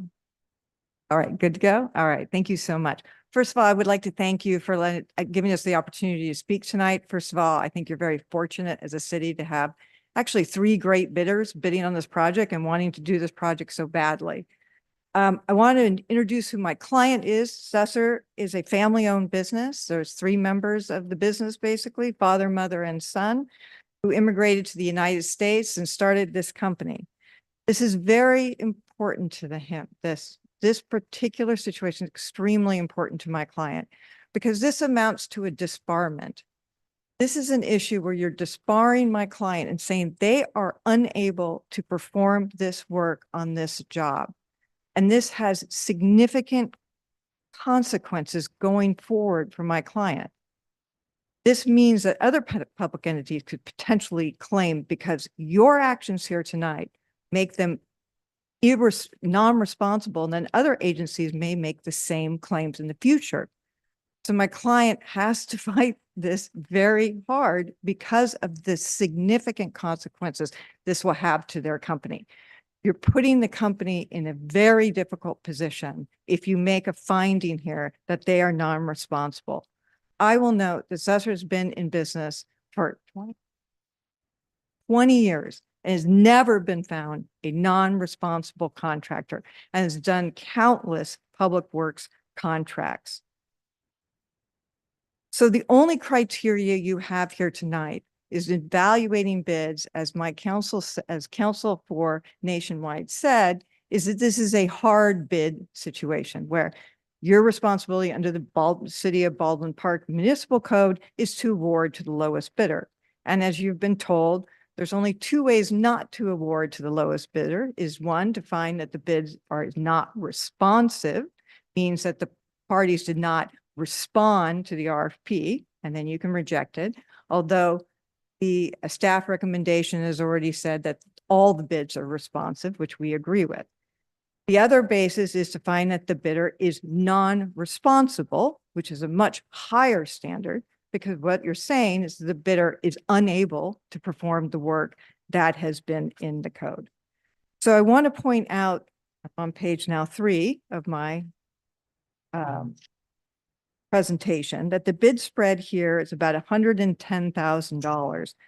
But what the staff report did not have, and I noticed it was not also in the presentation you just saw, is there's also alternatives in this bid. So when the project starts and the city would like to perform those alternatives, the bidders bid those immediately at the time of bid. So those prices are locked in. So that's a benefit to the city. The prices are locked in. And in that particular situation, when you look at the alternatives, the difference in the bids between Susser and Nationwide is about $575,000.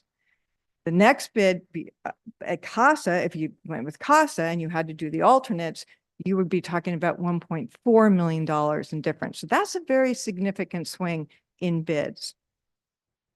Moving to the next page.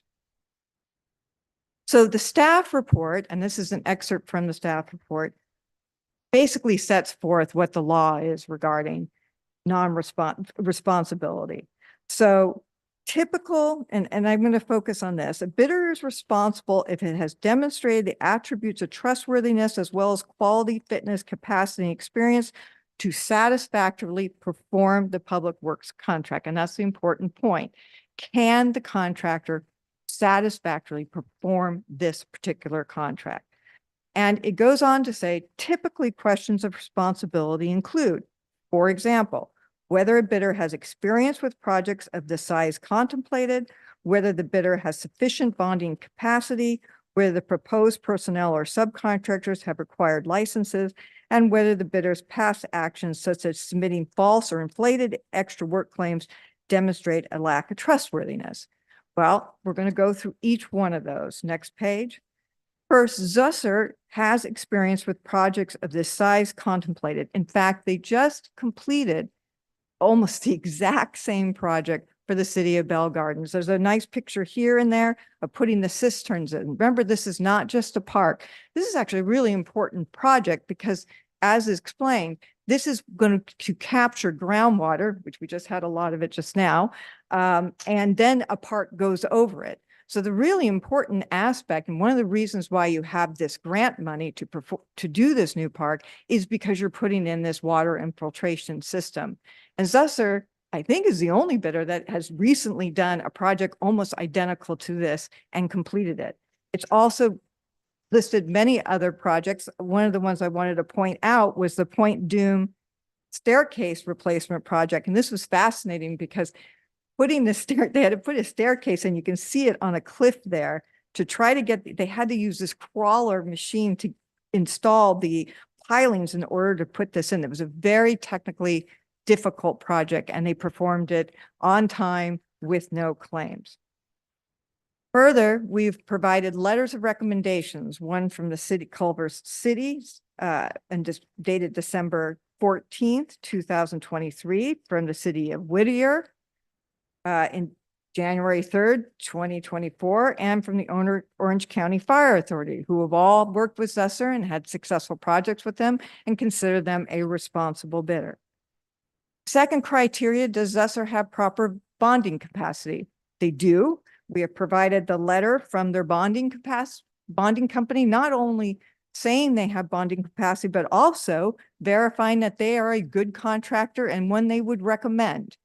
That is their bonding company making that recommendation. And remember, the bonding company is the one that's on the hook if Zusser does not perform. So they have demonstrated they have sufficient bonding capacity. Whether they have the appropriate licenses for the work, that's a given. Zusser is appropriately licensed for the work. There's no question on that. And then the last, has Zusser submitted any false claims for payment? That has never happened. And that's important because the case law, and I'm sorry, I'm on page number 11. Case law talking about this trustworthiness talks about contractors who have submitted false claims for payment, knowing submitted, and I think you guys know what a false claim is. You can't submit to a public entity a false claim for payment, or you'll be in violation of the California False Claims Act, up for trouble and potential penalties. And these are situations, that is when the courts have found situations where the contractor is considered untrustworthy, when they have knowingly, intentionally submitted a false claims. And the other case was intention of substituting different contractors after the bid. That's called bid shopping. And that is not allowed in the state of California. So when we look at responsibility, we look at, I'm on page 12, a bidder is responsible if it can perform the contract as promised.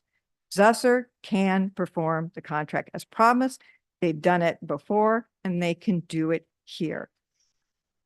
So what has been very frustrating in this particular process is that this is, as council said, this has been sort of a long drawn out process, and there's been a lot of inconsistencies. And here Zusser is in a situation that has dire consequences, and it's been very difficult to deal with the fact there's been some inconsistencies as to how Zusser is considered responsible. For example, and by the way, I have not been dealing with Mr. Martinez, the city attorney. I've been dealing, you have outside counsel. So when I say the city attorney, I'm not referring to Mr. Martinez. I've been referring to outside counsel. We have received a letter from outside counsel stating that Zusser appeared to be a non-responsible based on Zusser's substantial repeated bad faith violations of prevailing wage law. Well, that wasn't true. The city provided no evidence of repeated bad faith violations. The only evidence they had was a single DIR decision, which is 10 years old and is currently on appeal and had no finding of bad faith. And then later, Zusser asked the city to provide evidence reflecting on Zusser's responsibility due to the city claimed the results of reference investigation did not give the city confidence that Zusser was a responsible contractor. Well, we asked what were the results of that investigation, and we were told the city didn't contact all of Zusser's references, and some of the references didn't respond, and the city never received any negative references on behalf of Zusser. So that was very strange. And then when we were asked for specific information about 5 projects, we provided that information. We provided all the description of the work, the claims. There was only one of them had claims on the project. What was the disputes? And after that, we had another request to provide further information. But there was no evidence that there was anything improper on that particular project. So we were confused. Why are we being asked for all this information? Just a note, we have reached 10 minutes, Mr. Mayor. I would like to request more time. This is a responsibility hearing, and I need to make sure all the evidence has been placed into evidence. Let me get the okay from legal. That's fine. You can. Thank you. All right, so now we get the staff report, and now we understand the basis for the non-responsibility. And the first basis is that Zusser did not demonstrate candor in responding to the city's inquiries. Well, first of all, I just went through what the factors are. Lack of candor is not one of them. It's whether you can perform the contract in question. And we asked very specifically to counsel, like, where's your legal authority that candor, a lack of candor, has anything to do with responsibility? They could provide none because there is no legal authority for that. And in fact, Zusser did provide candor. When they first asked for documents, we had an issue because we were currently in a mediation. We could not provide the documents that we had in mediation with the city of Bell Gardens. And the reason we can't do that is there's a law specifically on that point. Evidence Code 1119 says all documents and communications in a mediation must remain confidential. So we cannot provide our mediation briefs on that. But we did provide, in page 16, an outline of what happened on the project, which we explained that there were some claims on the project. We explained some of the claims on the project. We explained where it was, but there was no lawsuits, no demands, or if arbitration or other legal actions had been filed. We also included the city of Bell Gardens as a reference in our bid. And we've asked, did the city call the city of Bell Gardens and ask, we list them as our reference. Did you get a negative reference from them? We don't know because the city staff has not told us whether they either called or got a negative reference. We have no idea. So we just have to assume that the city of Bell Gardens was called and no negative reference was received on that project. So we've asked 5 separate times for evidence, and this is important because we're in a hearing here today. And this hearing is sort of a quasi-judicial proceeding.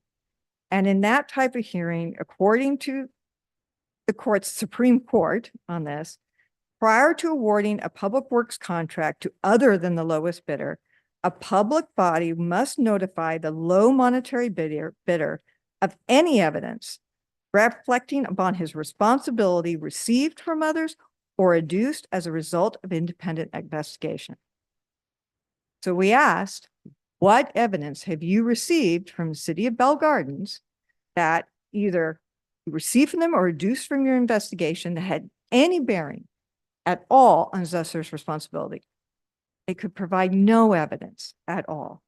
And we asked not just once, we asked 4 times for this evidence. So what we told the city is that there are thousands of documents on this project. We have, and I'm going to explain later, we have hours and hours of video footage. We are fine. We will be happy to provide any documents you want that they need, that has to do with what you've learned about the city of Bell Gardens. If the city of Bell Gardens, there's something on that project that is informing the city's decision to decide that Zusser is non-responsible, tell us what it is and we will rebut it. That's the standard here. That's the legal standard. And we've asked and asked and asked, and we don't get that information. And we're entitled to that information.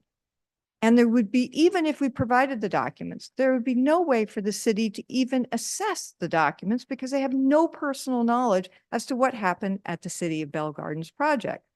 So if the city has any information regarding that project and it goes to Zusser's responsibility, first, they had a requirement to tell us. Second, that was the case, we would have responded and provided every document you wanted regarding that issue. Here's the problem. This request is wholly improper. When bidders bid on a project, they bid according to the criteria found in the RFP. All right. The city has now added a different criteria in order to be considered the winning bid. That's only specific to Zusser. The requirement to produce documents, because there's no other requirement. There's the City of Bell Gardens project has nothing to do with the responsibility because the city has made it very clear. They have no evidence that anything that happened on that project has anything to do with responsibility. But now they're saying you must produce those documents. The RFP does not have those requirement to produce those documents, and they have no legal authority to require us to produce it. And that means Zusser is having to do an extra step that none of the other bidders have had to do. And there's a case directly on point that cities cannot change the bidding criteria after the bids have come in. They can't add a new criteria in order. In fact, this was a case where they got 5 bids basically, and I'm going to give it to you as Eel River Disposal. And they changed the standard after the bids were open to make sure the preferred bidder got the job. That's the problem.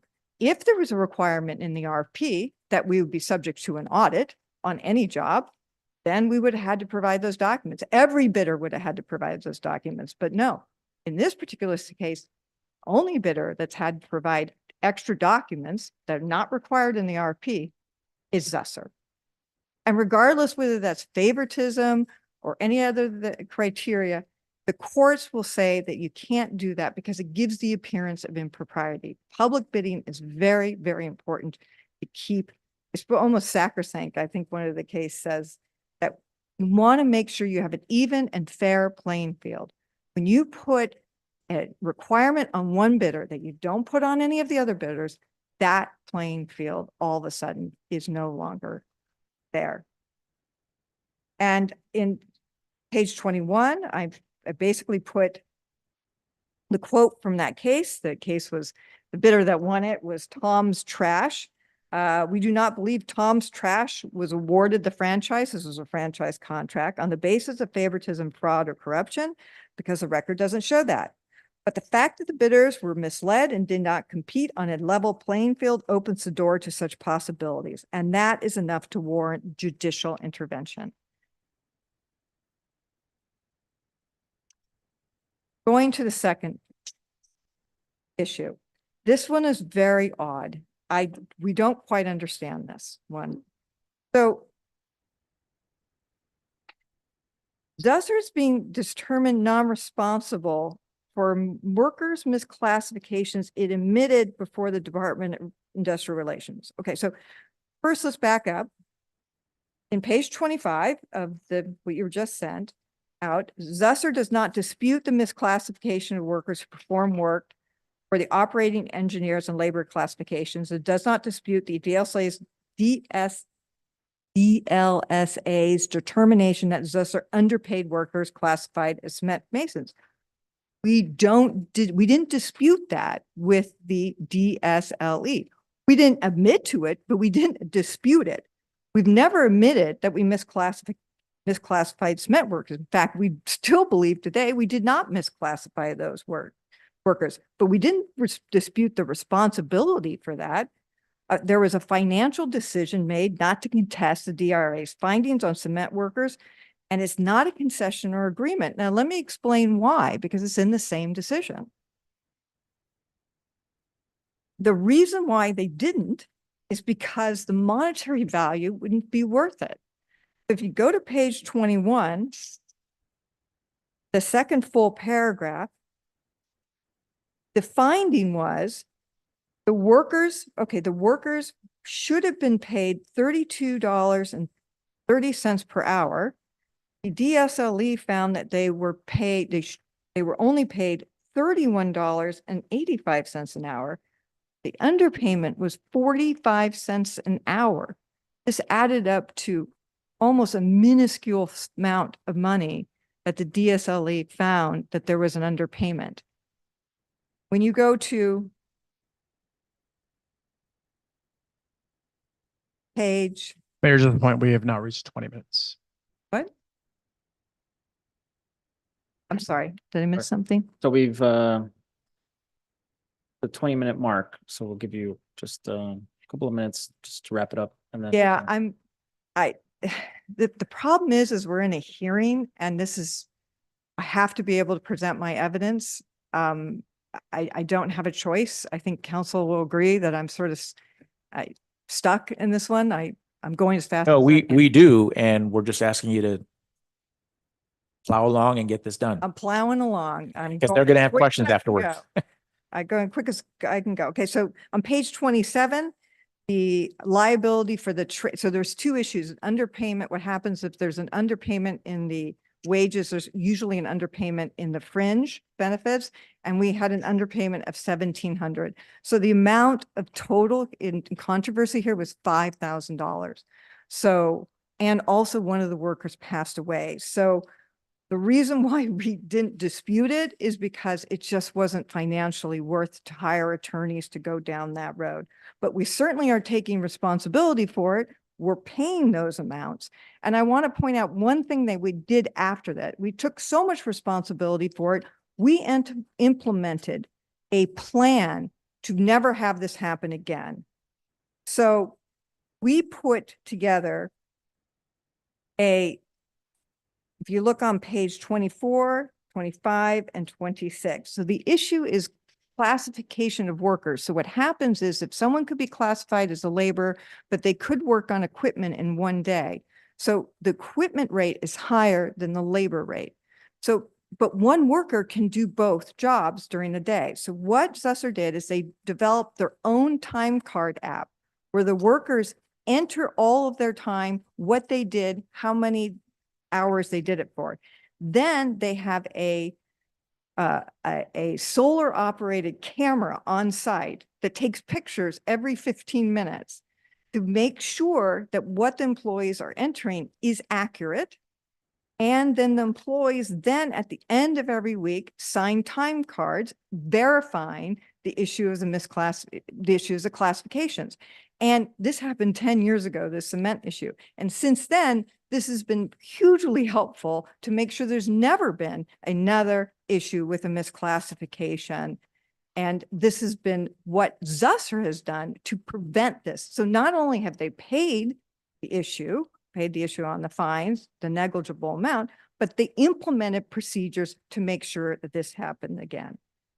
So ending, when we talked about one of the issues is favoritism. And the reason why we brought up that the issue of favoritism was important is because DIR issues come up with a lot of contractors. And this board, this council has awarded contracts, several contracts. We pointed out who they were, All American Asphalt and PC and 3. They'd all been awarded contracts with DIR violations.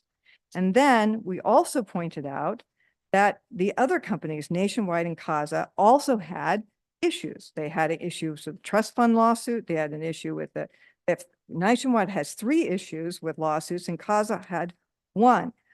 We are not saying that any of those bidders are non-responsible because they have lawsuits. We're not making that accusation because all of these businesses have been in business for years. And that happens in business. You have lawsuits, things happen. That doesn't make you non-responsible. What makes you non-responsible is not being able to perform the work that you bid for. And here, Zusser is able to do that. And in final, this is a really important issue to my client. If the finding is that they're non-responsible, Zusser has no choice. We're going to have to file a lawsuit. I don't say that in any threatening way. I'm just saying we have to because we have to protect the reputation of the company. This is a family company. They can't have a finding of non-responsibility on their record. It just can't happen. So the city, by picking Zusser, will save $110,000 and it'll save a lot of other angst that it doesn't need either.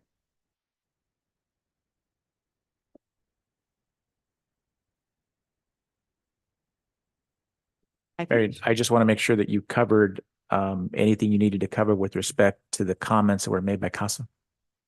By who? CASA? CASA. Well, yes, I've covered all of it. I think my council also covered the issue because the same subcontractor is the Glimmer contractor that they listed. So I wasn't going to repeat make sure. myself. Yeah, Wanna make sure. it's the same contractor, and council is correct. It's a very common issue that happens in all contracting with the workers' comp. I didn't want to repeat that one. Are there any questions from council? Yes, Councilwoman Avila. A question. You keep mentioning Bell Gardens. What exactly happened there that you keep mentioning Bell Gardens? Okay, so Bell Gardens is, okay, so the Bell Gardens project is the same one that you're doing now. They just finished that project for the city of Bell Gardens. And it's the same, how many cisterns you put in there?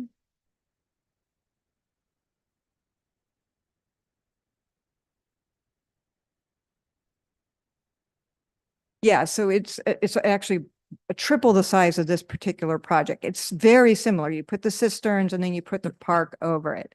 And Zusser just finished that job. The reason I keep asking about City of Bell Gardens, I'm sorry, because city staff asked us for records on City of Bell Gardens, and we provided an explanation of what happened on the project and the issues that were going forward. But we just asked if there was any negative inference, like, did we do anything wrong on that project that we would have to deal with Sorry, here? but when you mention it, so what happened? What issues happened that you keep so- mentioning? I mean, you're just saying Bell Gardens. So what issues were they questioning? What happened on the project? The project ran late due to issues that were created by two reasons. One, the city had issues with getting the, what happened was there was issues getting, we had a subcontractor that, a supplier that did the cisterns, and they used what's called a dry cast method on the cisterns. And the city of Bell Gardens, they're not allowing it. Yeah. So what happens, the problem with that method, which you are not using, because this is the problem with that. Unfortunately, the city of Bell Gardens allowed that method and city of Baldwin Park is not allowing that method, is that it chips badly. So they had to repair it. The supplier had to come out and repair it. And it took a very long time for the city to approve the repairs. So there was a dispute over the timing of that. And then there was some claims, which, I mean, we pretty much settled the case. I mean, we have a settlement agreement we're about to sign with them. So we're pretty much done with that. The project's done. And that was the issues we had. And that was that's the information that we provided. And yeah, that one did collect all this drain water because it is actually in operation as we speak. So that was the issue. Also, did you appeal the underpaid workers? We did on the pipe fitters. So Was that done today? You appealed it today? well, there was a hearing today, but it's. And there's what was final the outcome decision. of that hearing? There's no final decision on it. No final decision? No final decision. And that's actually, so according to the city staff report, they're not arguing over the pipe fitter issue. The issue was the cement masons, which is the one that was the $5,000 issue, which we did not appeal that one. Because of the cost to do so. And also, unfortunately, one of the workers passed away. So a witness is not available either. So no decision. On today's appeal, there was no decision. There's no decision on today's appeal. And I'm sorry, was that also a DIR violation for the pipe fitters? Yes, it's the same issue. I mean, we feel pretty, I will tell you, Zusser feels pretty strongly about it's a classification issue. In other words, we're disputing this. DSLE is thinking that they should be one classification. We believe they should be another classification. And it's hotly contested because Zusser believes that they did classify those workers correctly. And we think that the DSLE decision is wrong on that. I mean, of course, if we don't win the appeal and we will go, we'll try to, then we will deal with it at that point, but we'll have to pay it. That's just sort of how the cookie crumbles. So I did hear you mention about the cement workers, about the pay of $32.30 when, they were getting paid $31.85. But did you forget to mention this portion in your speech or your 20 minutes that you had? I'm sorry, I couldn't quite understand you. Yeah, so you did mention the cement and then the other issues where they should have been getting paid $32.30 an hour, but they were getting paid $31.85 an hour. So you mentioned all of that, but I don't recall you mentioning anything about this appeal and the pipe fitters. Right. Did you forget to mention that? Well, the reason I didn't mention that was, and I'm sorry, I'm looking up at you because you're up there. The reason I didn't mention that is because it's not part of the staff decision. The staff recommendation has to do with the cement issue. It has nothing to do with the pipe fitters. So that's why I'm not talking about it, because that wasn't the basis for the decision on non-responsibility. But we're still facing a DIR violation, correct? It's a appeal DIR violation, yes. And we have a right to appeal DIR violations. I mean, we're not penalized for appealing them. And then my last question to you guys, to the Suzzur owners. How many parks have you built and what kind of experience do you have with that? How many parks have you built and what's your experience with that? We built. Can you go to the microphone, please? You gotta go to the microphone. Yeah, first, the most important, we built exact replica on a larger scale to the park that you advertised, the water capturing system. With pretty much the same grant funds. For the over 20 years of our experience, we've built, I would say, close to in a project, 70 large municipal projects, and within 70 municipal projects, there were about, I would say, between 6 and 7 parks as part of our overall portfolio. 6 to 7 parks? Okay. Yeah. Thank you so much. I'm not 100% sure. I need to go look back, but I mean, we build at least, so somewhere in that magnitude. So back to the hearing. Were you at the hearing, Marion? Marion, correct? I was not at the hearing. I'm not counsel record for the appeal. Who went to the hearing? Were you at the hearing today?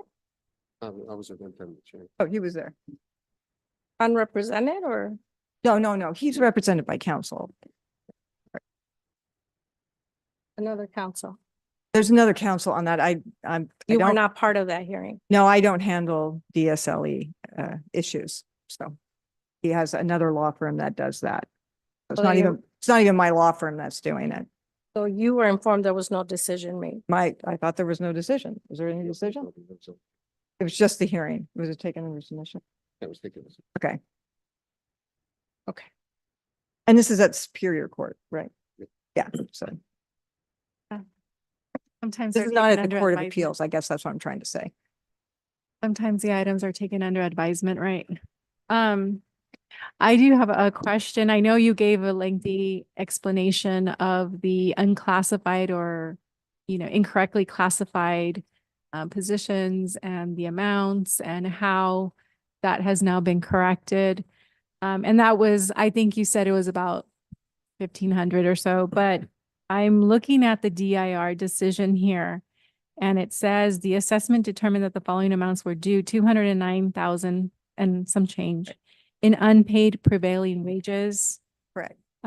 So that's the pipe fitters. The problem is that in the decision, it's not very, the cement is very small. The pipe fitters is much larger. but this was for a public project. Huh? This was for a public project. Oh, all DSLE issues are for public projects. Yeah. They're always the prevailing wage issue. Yeah. And the issue here, I mean, we could go into a long dissertation of why we think that is an incorrect decision, because it's one pipe fitter as opposed to another pipe fitter. And we believe we had the right classification as to the pipe fitters. We still believe we have the right classification as to the pipe fitters. And I think we should be allowed to argue that, we have free speech rights to do that. So. Right, of course. And, we're here to listen to it. But I think for the city, we do look at projects holistically, with all the components and from start to completion. So I think it's relevant. I will remind you, it was a 10-year-old project, and Zusser put into place mechanisms so that wouldn't happen again, so they wouldn't be in that situation. So an irresponsible contractor wouldn't have done any of that, and Zusser's done that. And since that time period has been found to be responsible on, dozens of contracts. including the references I provided, and they were responsible to do the City of Bell Gardens project. It's the same project here, just 3 times larger. So, right. So, I mean, I'm not sure. That's why this is the non-responsibility is a very tricky thing to say that a contractor is non-responsible because it tees up. Well, first of all, we're entitled to a hearing. We're entitled to a quasi-jurisdictional. That's why we're here. But if it goes forward, then we're entitled to a writ of mandate, and it goes forward from there and there. I mean, that's what it's very unusual, let's say. When you look at the reported decisions on contractors defined non-responsible, the reasons here aren't those. They're serious, serious violations. One, they cannot perform the project. They don't have any experience doing this. Or B, they've committed fraud. You know, that's the decisions you see. You don't see something in this particular, there's no decision that said a contractor is non-responsible because they've had a DIR violation. Because if that was the case, then a lot of contractors wouldn't be able to do this because misclassification issues come up all the time. That's why you've hired contractors who've had the exact same issue, because it would be hard to find people that don't have it.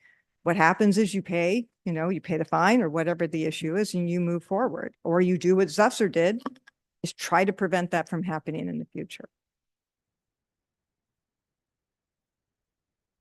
On the issue of the cement finishers, in retrospect, you think it was still the right decision not to contest and appeal the findings?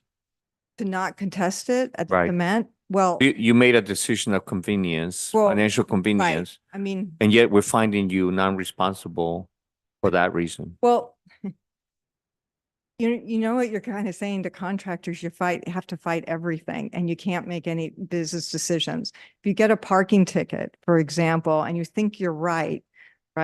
But to appeal it would be this huge effort and everything. You just plead no contest and say, I'll pay the fine and I will go. When you're talking about $5,000, are you saying that Zusser should have spent hundreds of thousands of dollars on an attorney to fight it when really they just take responsibility, pay it, and move forward with their businesses? The responsibility being that you did something wrong. We take responsibility. It's a no contest. We don't admit guilt. We just take responsibility, pay the violation, and make sure it doesn't happen again, and put everything in place so it doesn't. But if the standard is that if a contractor has a DIR violation and they pay, which you have hired many contractors who have done just that, then every contractor is going to have to appeal every DIR decision, or they're going to be found non-responsible. I mean, the cost to contractors in this state, I don't think anybody in this room would think that would be a good idea, because it's great for attorneys, but terrible for businesses. Sometimes stuff happens in business. I mean, sometimes you just make a mistake, and you have the wrong classification. If you make a mistake, does that make you a non-responsible contractor, responsible contract? I mean, these are hard classifications, people make errors. I just don't think that should be the standard going forward. Because then if you have a car accident, where does this end? You have to appeal everything and never admit responsibility. I mean, how about just admit it, just say, we're not going to dispute it, we'll pay it and move forward. This saves the state a lot of money too, by the way, too. It's not just us. So I don't know if that's the standard. I don't think anyone could meet it.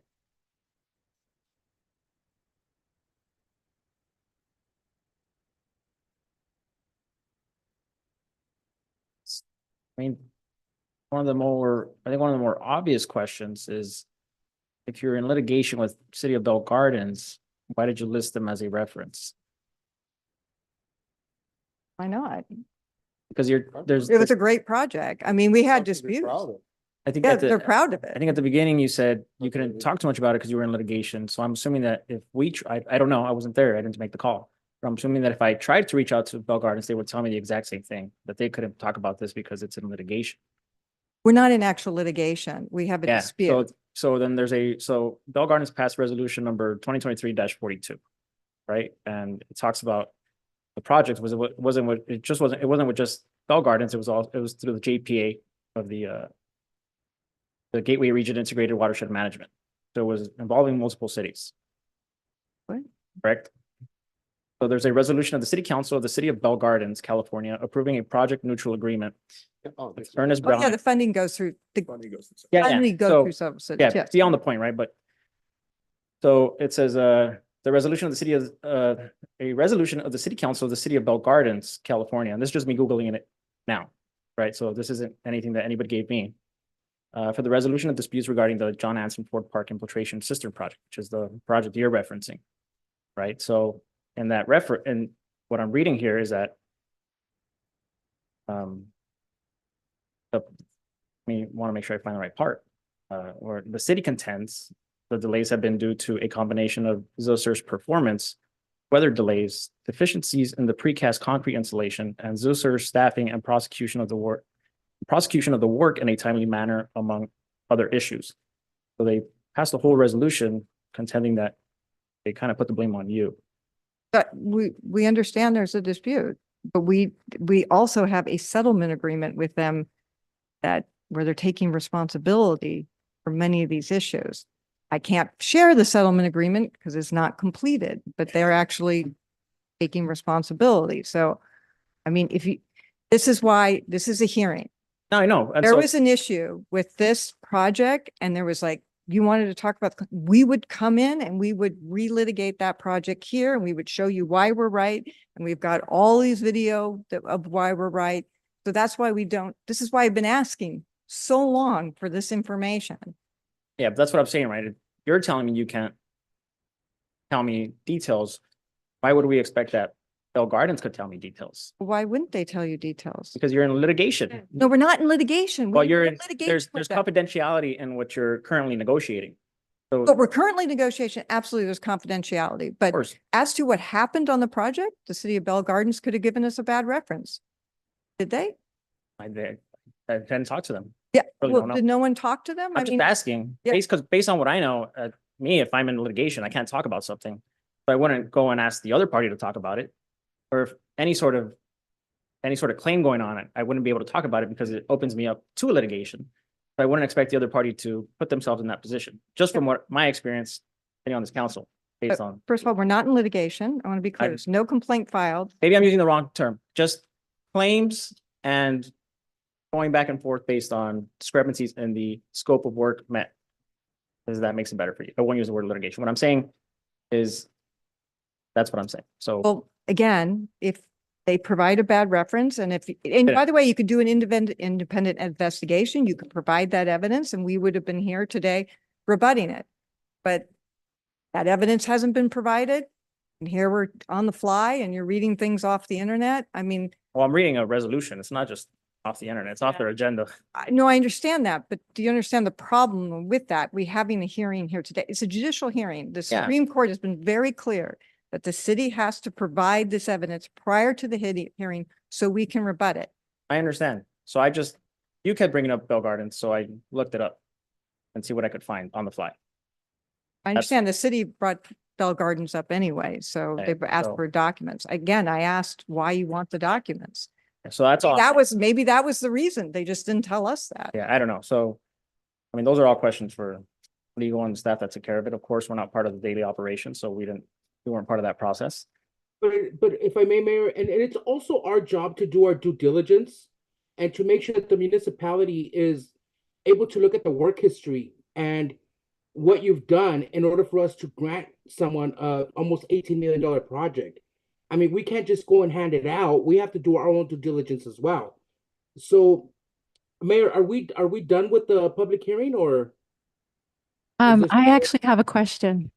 Okay, I have go a ahead. question for Romani, our staff. Did we make contact with the city of Bell Gardens?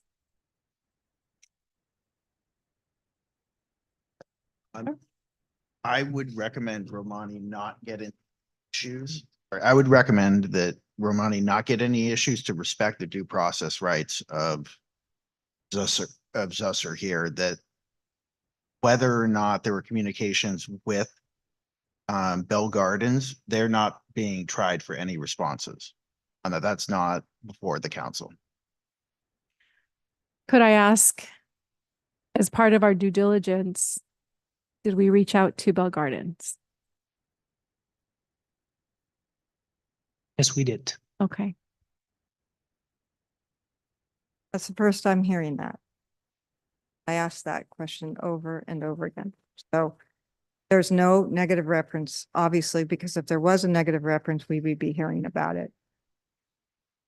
And they have no restriction in telling you what happened on the project. There's no restriction. If they put it in a board resolution, I don't think they have any problem telling you.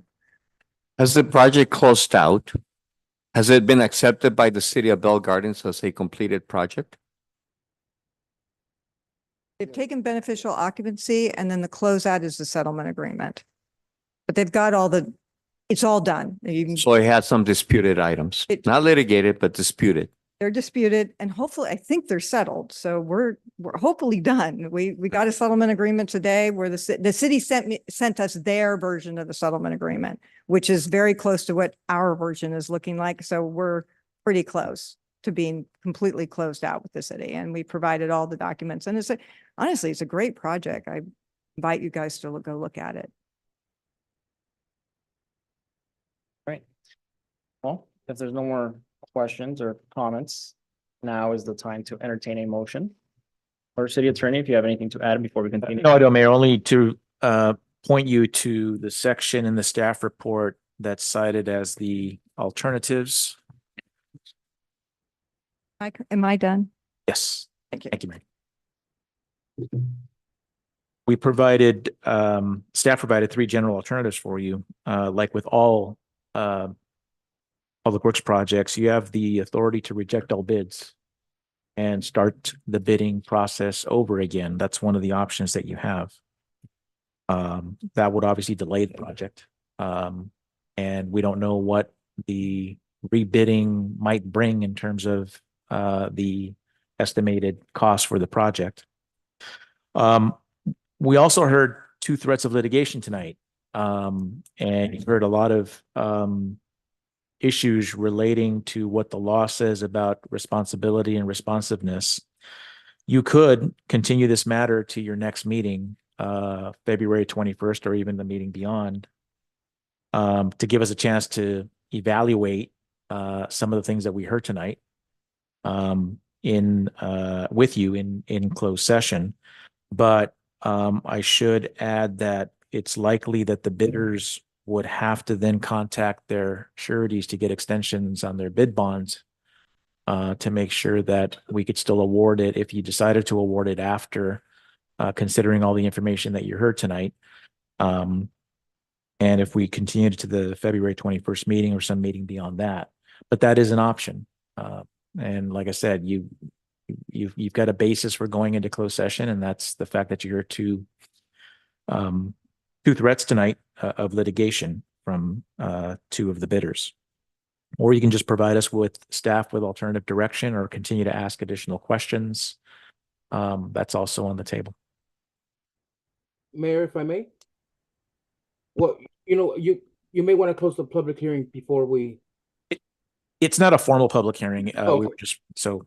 Oh, Mayor, I would make a motion to request for all the bidders to extend their bonds for a month, and let's continue this conversation to our February 21st meeting so that there's a lot to discuss. There's a lot of things that were put into the record, references and all that I didn't get to view or review.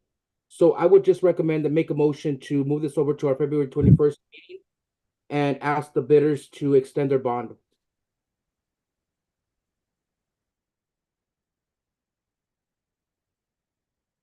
Yeah.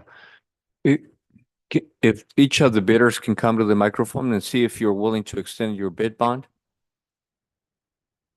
And we're saying a minimum of 30 days. If you can extend it 45 days, that's even better. Cass Construction is willing to extend the bid bond contingent on approval to our surety company, which we don't see a problem. How long? 45 days? Sure. I'm good with that. Okay. Thank you. Nationwide Contracting is willing to extend the bid bond for 45 days, and just let the record know that all the claims that were said about qualification earlier, we supersede all those qualifications in terms of equipment, manpower, and quality control. You can contact all our cities that we worked with, Only calls we'll get back is why didn't you bid that job, Luigi? And that's every time on a weekly basis. We hear it from all the cities. And we look forward to being responsive bidders and starting this project with you guys soon. Thank you guys for your time and sorry for the delay. We can extend our bid bond, but my concern is the next hearing date. I am out of town. I cannot attend and I'm lead counsel. So you said on the 21st, I'm sorry. If 45 you- days. If you extend it for 45 days, the We council can- may be willing to look at the first Six. meeting in, Because we have a real full closed session agenda on the 21st. yeah, so. It I'm might be a saying good thing. If it's on the 6th.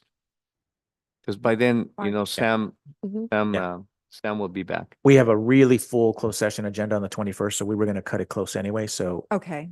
you just made it easy for us. Okay, good, because it was going to be impossible. Thank you. What would be the session that you guys are considering? The 6th. The 6th of March? Okay, thank you very much. I'll go ahead and second Mr. Damien's motion. City clerk, roll call, please.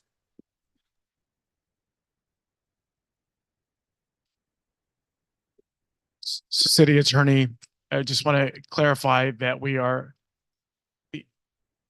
Continuing the matter to March 6th, we will also add a closed session. Right. At that date. I'll also note, just so everybody's aware that, the decision that you ultimately make has got to be based only on the information that is before you, that is in the documents, and the information that you heard tonight.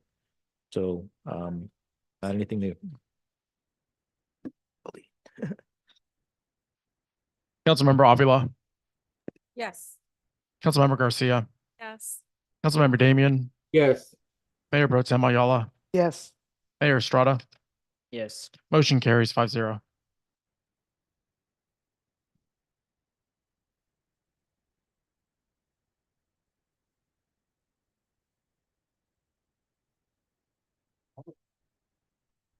Can all the bidders confirm formally at some point when you contact your sureties that the bid bonds have been extended? Please contact Romani.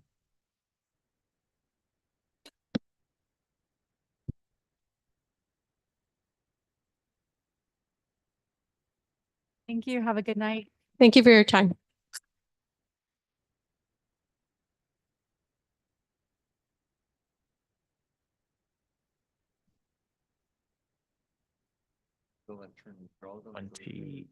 No, 6 agencies. You go to the same bar. All right. Next item. So we are City Council acting as successor agency of the dissolved Community Development Commission. And there is a warrants and demands, and I'll make a motion to approve that item. Can I have a second? City Clerk, roll call, please. Councilmember Avila, Yes. Councilmember Garcia, Yes. Councilmember Damian, Yes. Mayor Pro Tem Ayala, Yes. Mayor Estrada. Yes. Motion carries 5-0. Great, thank you for that, City Clerk. So we are at public communications. I know that I didn't put anything in here, but I do just, out of following city attorney's advice. So I did attend the U.S. Conference of Mayors over the past month, and that was a pretty neat experience. My first time attending the conference. So if you're not aware of the Windsor meeting, it is pretty much U.S. mayors from all around the U.S. Convening and being able to talk to higher level representatives, including federal government, the state treasury, president, vice president, and also a lot of the companies involved in making changes and providing resources and services to communities. So I did get to see Mayor Bass, who is actually the chair of the homelessness task force, and she brought some interesting points regarding vouchers, which is of course something very important to us because we are a housing authority. And so just wanted to make sure that I share that with you. And I think that it is also a very, very beneficial membership that we should consider in the future. It does provide for opportunities for grants for, I believe one of our neighboring cities got a grant for healthy eating. So stuff like that. I also want to mention that recently we have seen an increase in traffic accidents on Baldwin Park Boulevard. You know that after La Posada, unfortunately, somebody was lost their life to a hit and run. And on Puente Avenue, I believe there's been a handful of accidents just in the past 2 weeks or even before the rain. So I do want to make sure that we kind of stress the urgency to put in some sort of traffic speeding deterrents, and just whether it's flashing lights or rumble strips or something that just calls the attention of the drivers. I know that sometimes it's a little bit difficult based on the street and the studies that might come with it. So it's getting creative so that we put something there, but it's just calling the attention of them. And then, of course, we did hear from the plazas. I know that Chief and Sergeant Wenner and Officer Izzo have been working very hard with the plaza, El Super. I mean, we've been engaging them. We've been engaging those business owners for a while. And we've been doing our part. We've helped clean up the camp back there, which I think is gone, but people still kind of hang around and loiter. And, you know, I can't stress it enough. It's very difficult for us to go into private property and get something done. And it's very important that we put the pressure on the property management and the property owners, because after all, that is their property that they should be looking after, because they are getting an income out of it. And I know that it puts the tenants in a little bit of a stressful position, because then they have to argue or kind of go back and forth with their property management, and it puts them in a potentially risky position. And I know that's something they don't want to do it. And I do think that it's important to start directing our city attorney and to looking at what the next steps are with plazas that are not doing their part and keeping the area just clean and removing trash. I know that some of these, you know, I've seen things that have been damaged, or they just go on for weeks on end, really push on them. So, you know, we really have to ask our stakeholders to be involved in their investments in the city. And with that, Councilwoman Avila, I will give you the floor. Thank you. Before I go into my council communications, I want to thank Public Works and our PD with this past rain. They did an amazing job out there. I know you guys were working 24/7, literally 24/7, right, Anthony? And Officer Cost, you guys were super busy. I thank you. The streets, I know there was a few issues here and there, but considering how much it rained, Baldwin Park looked really good. And I heard it from a lot of my coworkers that come in from outside of our city, traveling into our city, how much easier it was to maneuver through the rain here. There was no really issues except for that big section right there, but considering it was really good. So thank you. Thank you for being out there. And I know you were away from your families for a long time, but I appreciate it. I wanted to get a consensus from our council. As you know, we have a very busy senior group. These are our 60-year-old young adults that we have in our community. And within that community, we have cultural dance groups that perform for the Julia McNeil Center, and they do it for free. So I was asking for financial help for them, because they do have a hardship. They pay for all of their costumes. And if you've seen any of them perform, they have more than one costume that they change in and out of. I know I wrote on here 2,500, but really I wanted to request $3,000 to help our seniors buy their clothing, their outfits, because it is hard for them. They're all on a fixed income.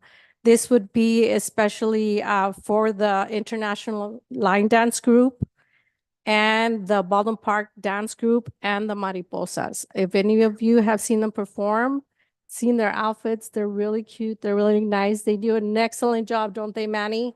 They are amazing. So I think they need a little bit of our help to make sure we're not burdening their budgets, and we can maybe help them a little. So if I would like consensus from our council members and the mayor, so we can provide an additional $3,000 to the groups so they can help finance their outfits.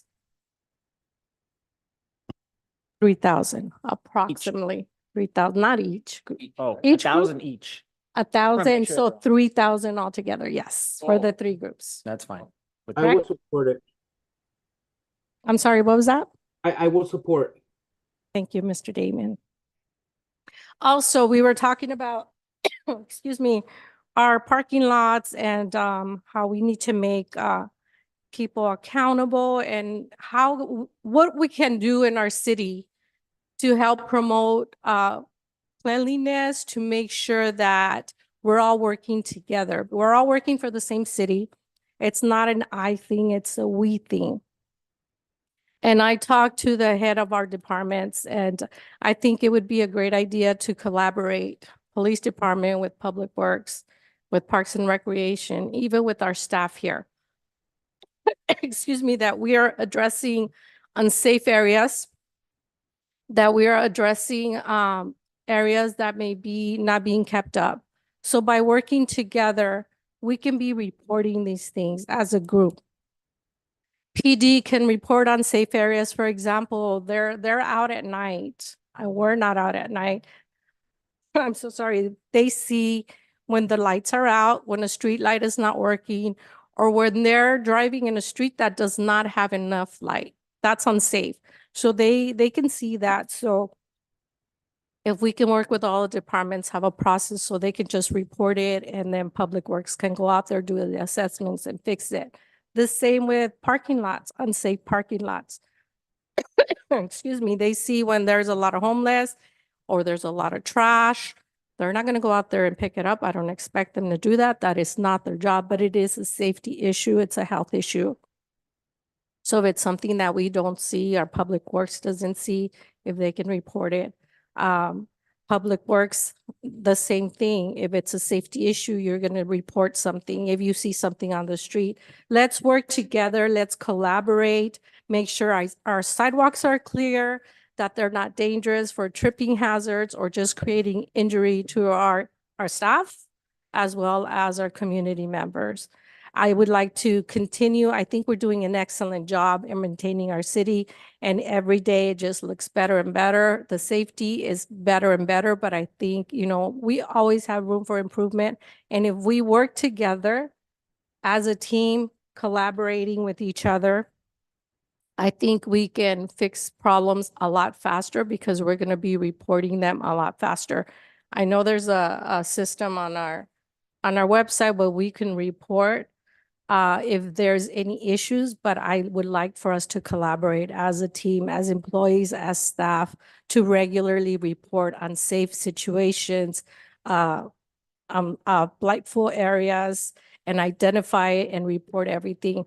I also talked to Ron about, talking when we have a contractor come in, to making sure we have it in their contract that when they're building in Baldwin Park, that they must maintain that property clean. And again, if we're driving around the city or Public Works or our PD is seeing that that's not being kept up, we're going to report it. We're going to keep them accountable, just as well as keeping our businesses accountable for the way they keep everything. So I really would love to collaborate and all of us working together. I know the chief was in the meeting.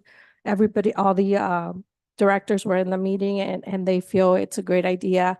So we can continue to make Baldwin Park even more beautiful and safe to live. And that is all, Mayor. Thank you.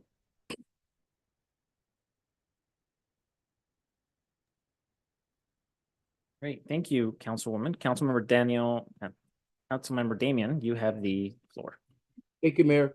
Mine's an approval to reduce the concert series and the downtown street market each by 1 week. So we would shrink it from 12 weeks to 10 weeks. And we would want to start the concerts 1 week earlier. The reason for this is with costs going up, this will allow us to preserve the current budget that we have. And towards the end of the street market, normally the last 2 weeks of the street market, it starts to die down, and that's because the kids are back to school.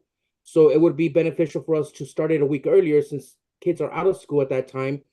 And then this way we don't have, the last 2 weeks where attendance has gotten down. So I'm looking for council approval on this so we can bring it back on the staff report. I'm actually in agreement with that because it is hard to attend the concerts and then we have to be back at school and kids are tired.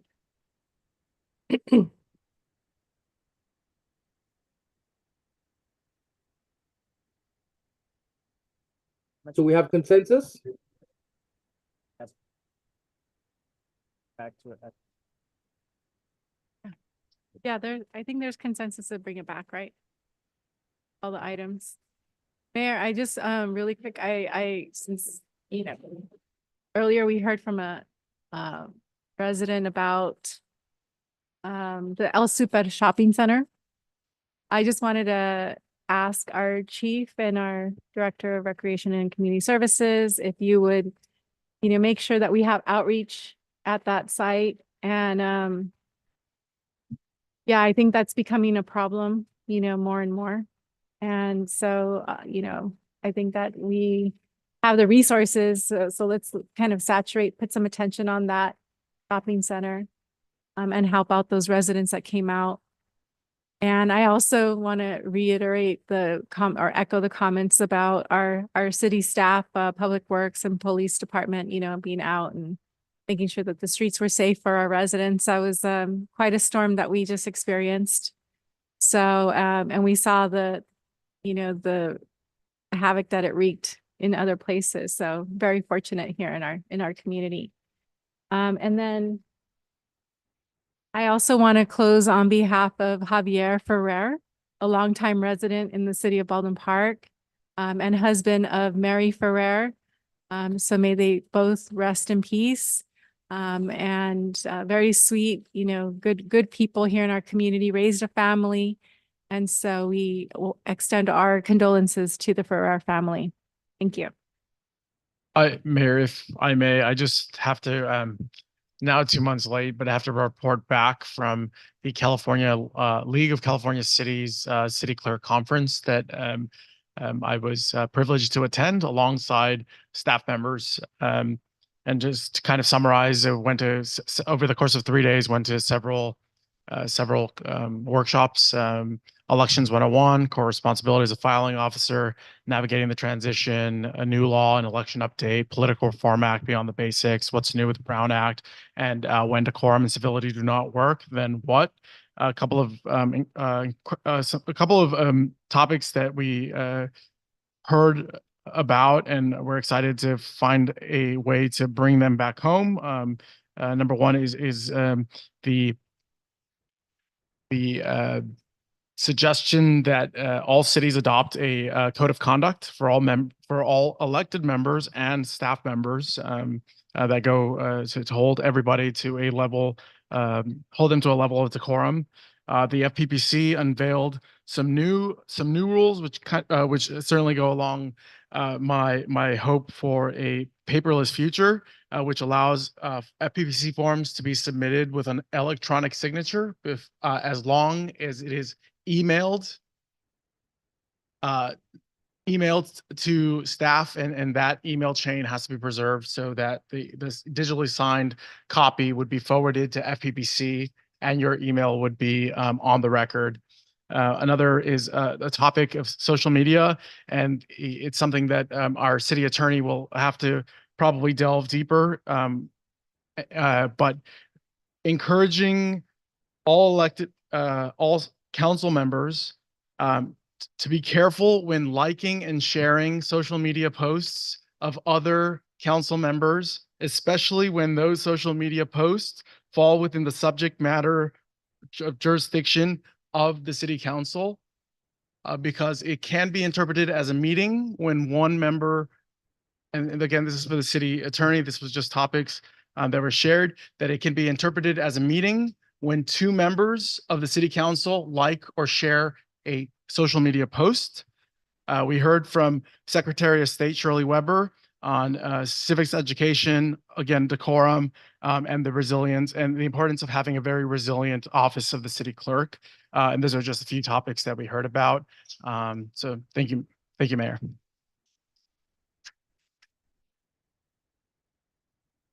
All right, look at city clerk. I think you're gonna be city attorney next.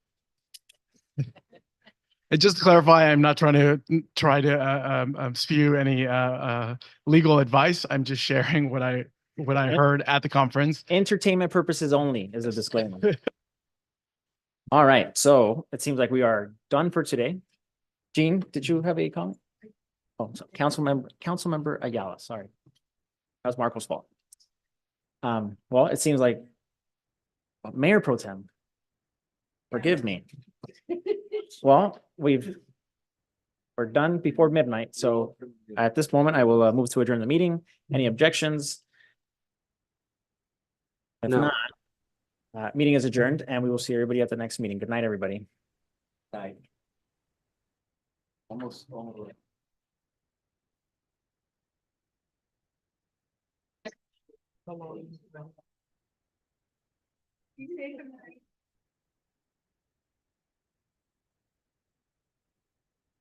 Night, everybody. Be safe, okay? Be safe in the game.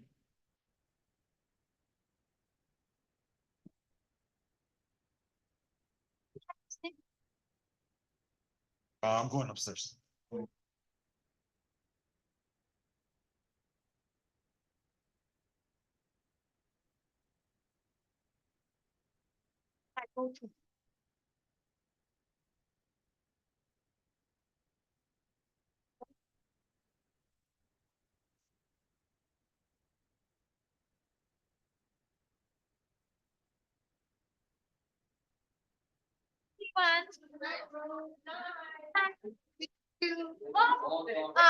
Try to walk